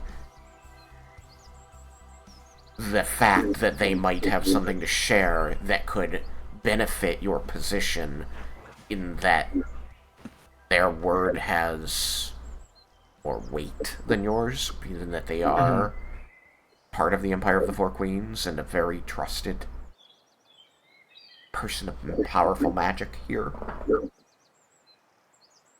Capable of casting at least 7th level spells. Yeah. Do I remember their name? Yes. Or did Laramentis have their name? Yes, Like, that I is used to Levin think about Drokir. Levin Drokir? Yeah, Drokir. Drokir. Okay. Can Laramentis read lips? No, that's a different feat. That's Yeah, observant. now, Vendar can read lips, but not, Vendar can read lips. But Vendar hasn't been paying as Pretty close awesome. attention as Laramentis was. but you could nudge Laramentis it. conveys the lips moving because he remembers them, and it's an image. No, I think Laramentis will say over the bond. I think it's likely, if I'm reading Levin Drokir correctly, that They. That they have determined something after speaking with their Sion. Is there... are people okay with me asking them what they have learned? Over the bond, I will say Vendar spoke out earlier, Laramentis, and the generals seem not to have an issue with it, so I would not be against you speaking up. Yeah, if you think it could help, then do it. So I think Laramentis will look directly at them and say, as a scholar of Ione, I'm familiar when one has pieced together some information. They're going to, look up sharply from their notes, Quill still moving on the page, making direct eye contact with you. And they'll say, well, yes, but it hasn't been my place to... They look to the generals who they look to you first, Laramentis seeming to try and be figuring out what you're saying before they look to their scholar, and Orlissa's gonna say, if you figured something important out, share it. Laramentis does feel a little bad about his phrasing of that. Not like a lot bad, just a little bad. Hey, you just want people to join you under the bus. It's so cozy. I don't want to be alone here. It's like a big tight hug. Yeah. Share the experience. They're going to step kind of timidly forward. Ini, their green Sion bobbing in their wake, and they're going to indicate their their notebook, to which the generals are going to finally step away from your force cage to look upon. And at this point, they're close enough; they have to project to the three generals. So you're going to hear and say, "I wanted to assume that the generals would have recognized it, though it was a long time ago, and my knowledge of our history perhaps gave me more an advantage than I recognized. The general to whom you've been speaking, they've declared their path to follow Bahamut, but they stand before you wearing the champion's own armor.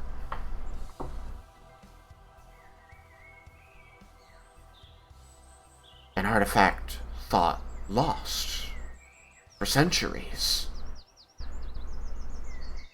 I believed that might lay some weight upon their claims.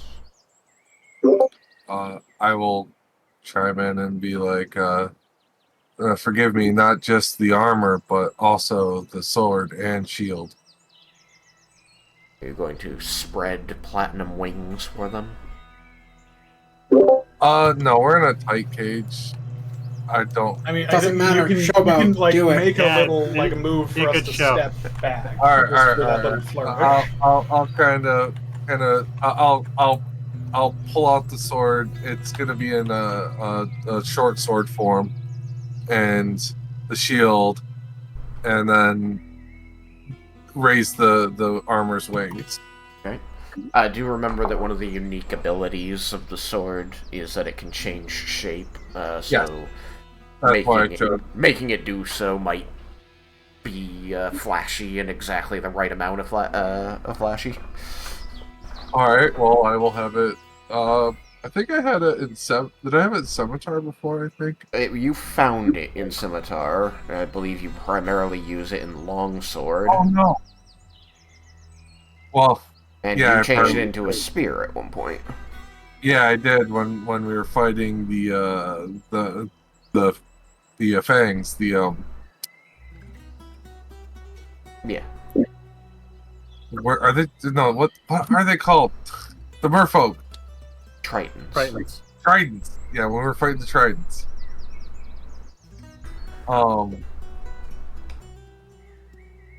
So actually, no, I will go from long sword to bastard sword, or not bastard, but great sword, Mhm. and rest it on my shoulder. Like, you draw it and it just gets larger and larger as you pull it out.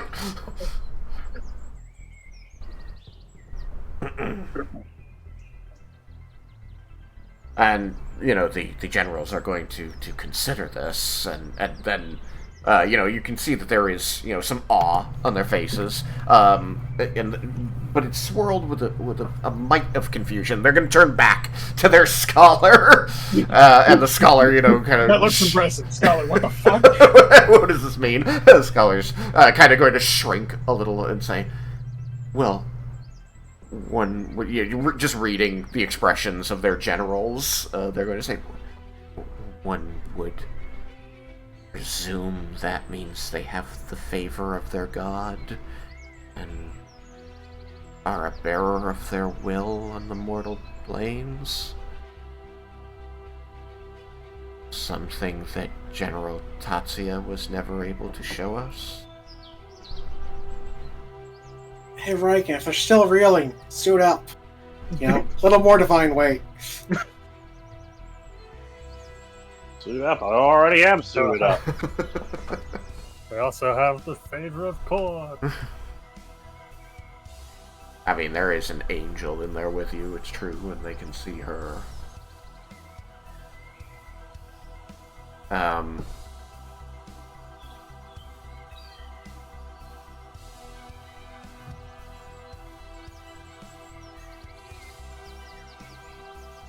But I don't hold that very long, Tristan. I'll retract and put everything. I'll shrink the sword, sheath it, and put my shield back. The generals are going to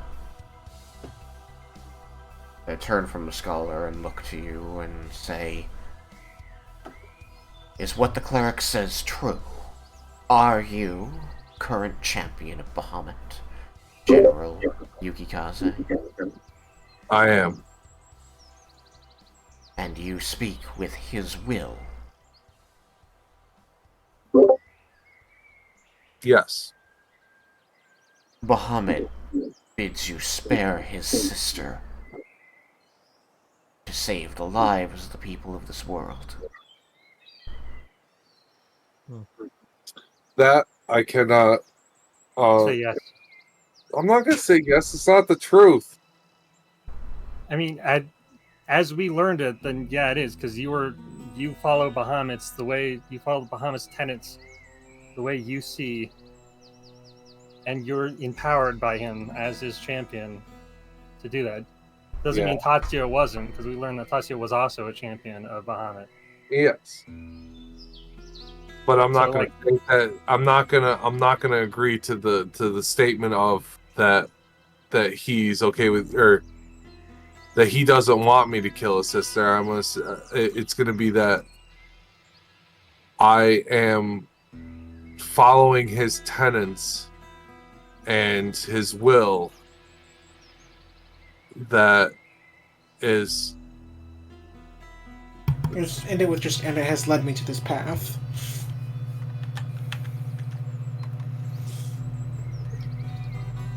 And presumably, as his champion, Bahamut is guiding you. May Or I? I say no. I can. Well, it was a thing that Bahamut also said, is that there is more than one path to following Bahamut's tenets, and Shagrazir told you that. yes. So, Sergio. if I may remind you of your own history with Bahamut here, as it has been a staple of the path you have chosen. Would that help you? You can state. Okay.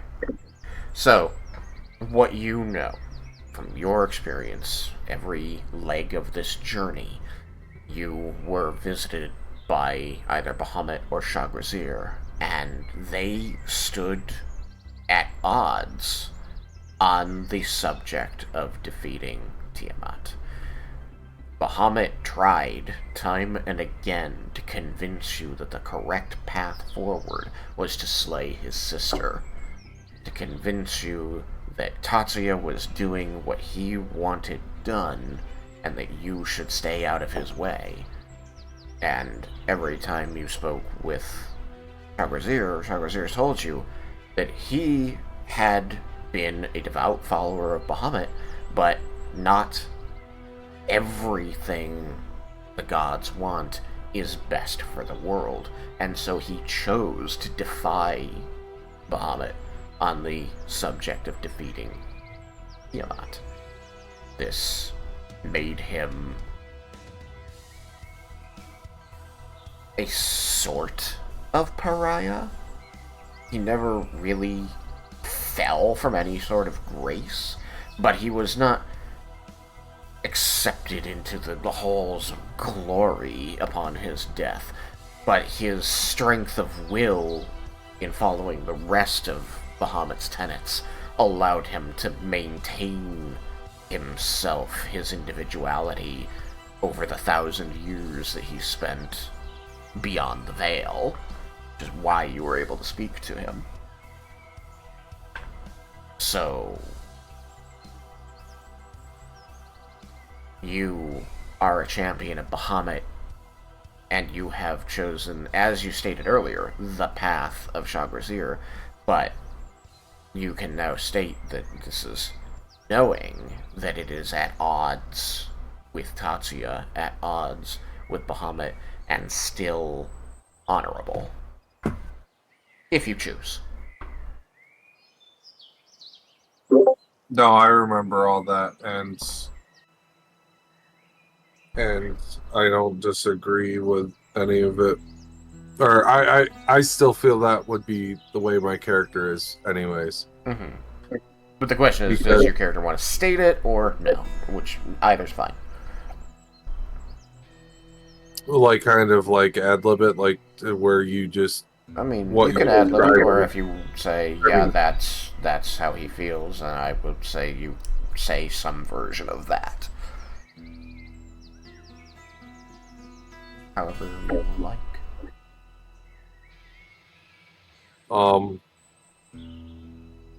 No, I got to be true to myself and true to my stance, and I will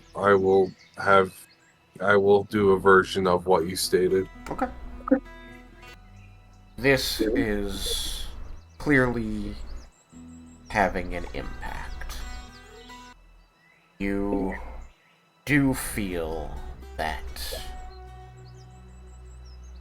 one more push may be necessary, and your team has told you that you have your ace in the hole, and it might be finally time. The setup is there to let Seltharis speak for you.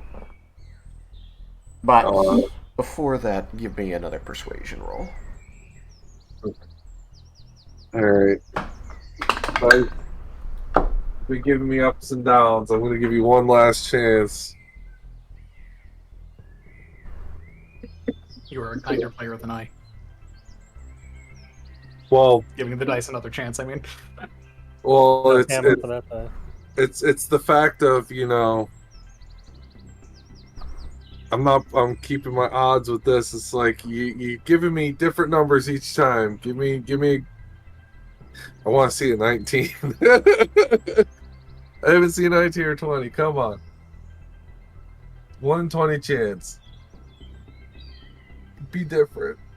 Don't poop on me. And you roll out. It fell off my table. Sorry. Go get it. That's you son of a bitch. Well, I'm sure there's more inspiration to go around if you need it. Yeah, there's inspiration. I'll give you one of mine. Oh, by the way, did mine get spent earlier? No, I used I Raiken's could. instead. So you want to give yours, Cyrus? Yeah. Since I have to give mine earlier. Get another one. Ah, there we go. That's a little better. Not great, but a little better. What you got? 22. And With my plus, I should be getting higher than that. I mean, hope. Yeah, the bonus of having a huge plus and reliable talent. they rolled very well, so yes, this simply reinforces that you've been pushing, you've been persuasive, and now you've given a lot more solid evidence that you have the right to claim here.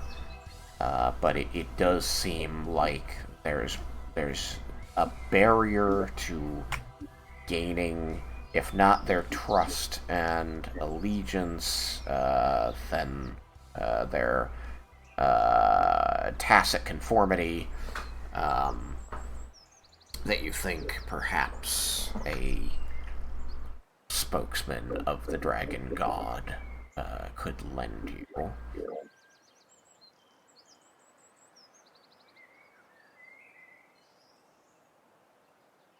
Alright, so I will turn to Sitharis and just say, Sitharis, based on your wisdom, do you feel would you be up for interjecting? Just going to look to you and smile and look out to them, and you're going to see that kind of turn into a smirk as she says, I would be happy to do a job that you have brought me here to do. I am always proud to sing the praises of those who concern themselves with the world as I have. As you're having this conversation, this quick exchange with her.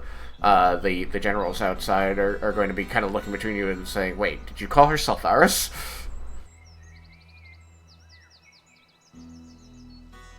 And she's she's going to look over her shoulder and say, "It would be lovely if everyone could give me a little room to grow."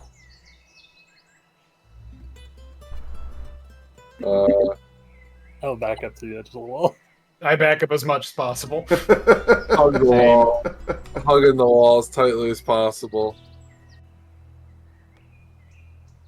She's going to say, "I apologize for the momentary inconvenience," and she winks, and as she winks, this tiefling form of hers is going to begin to dissolve and expand, and the red skin and gold adornments are going to be replaced by golden scales and horns as she, oops, not flies, grows. And you find that you are all pressed violently up against the sides of this cage. Dragon's like smushed up against it, he's like, "God, she's magnificent." Raiken's just like, when I said I wanted to smash. You almost had some private. I'm gonna watch where my hands are. Like, I don't want to. Leah blush a little being this close. I think Lara Mendes got pressed up such that he can't see the other scholar, and that makes him sad. He wants to see their reaction to this. And crunched into this cage as she is going to you're going to feel her wiggling and writhing her serpentine body.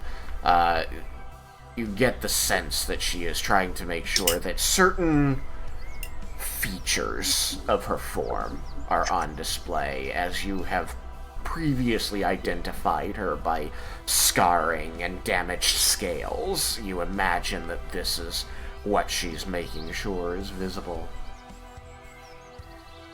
And she says to the generals and the assembled army, her voice booming loudly, but at least directed away from you. She says, "This group, the Voice of Change, has served my interests and those of my forebear Bahamut for months as I have directly observed them. I place my absolute trust and give my life unto this cause, and it would be unfortunate if you are not aligned with the cone of my flames when we go to seek our enemies to the north. I speak with the weight of Bahamut and the will of these people to tell you that you can trust them at least as far as I could throw them, which I assure you would be quite far. As the guardian of the East, I watch over such lands as the Empire of the Four Queens, and your royalty owes fealty to my very wings. Let this claim stand as a monument to the change you will soon see in this world. I encourage all of you to stand with us." And she's going to shrink back down into the tiefling form she previously inhabited. And she's going to smile at all of you who are sliding down the panels of the force cage and say, well, I hope that was as good for you as it was for me.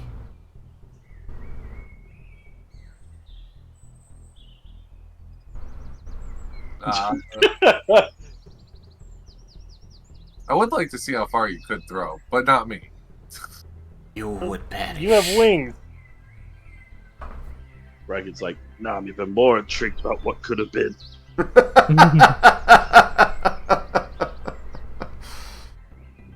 I'd be willing to die for it. I was gonna say that would actually, could be a good cliffhanger for next session because it's almost 10:30. Yep, that's a reasonable point to make. It's we will find out their response to this. You have all done an excellent job preparing your side of this and empowering Yukikaze to speak on your behalf.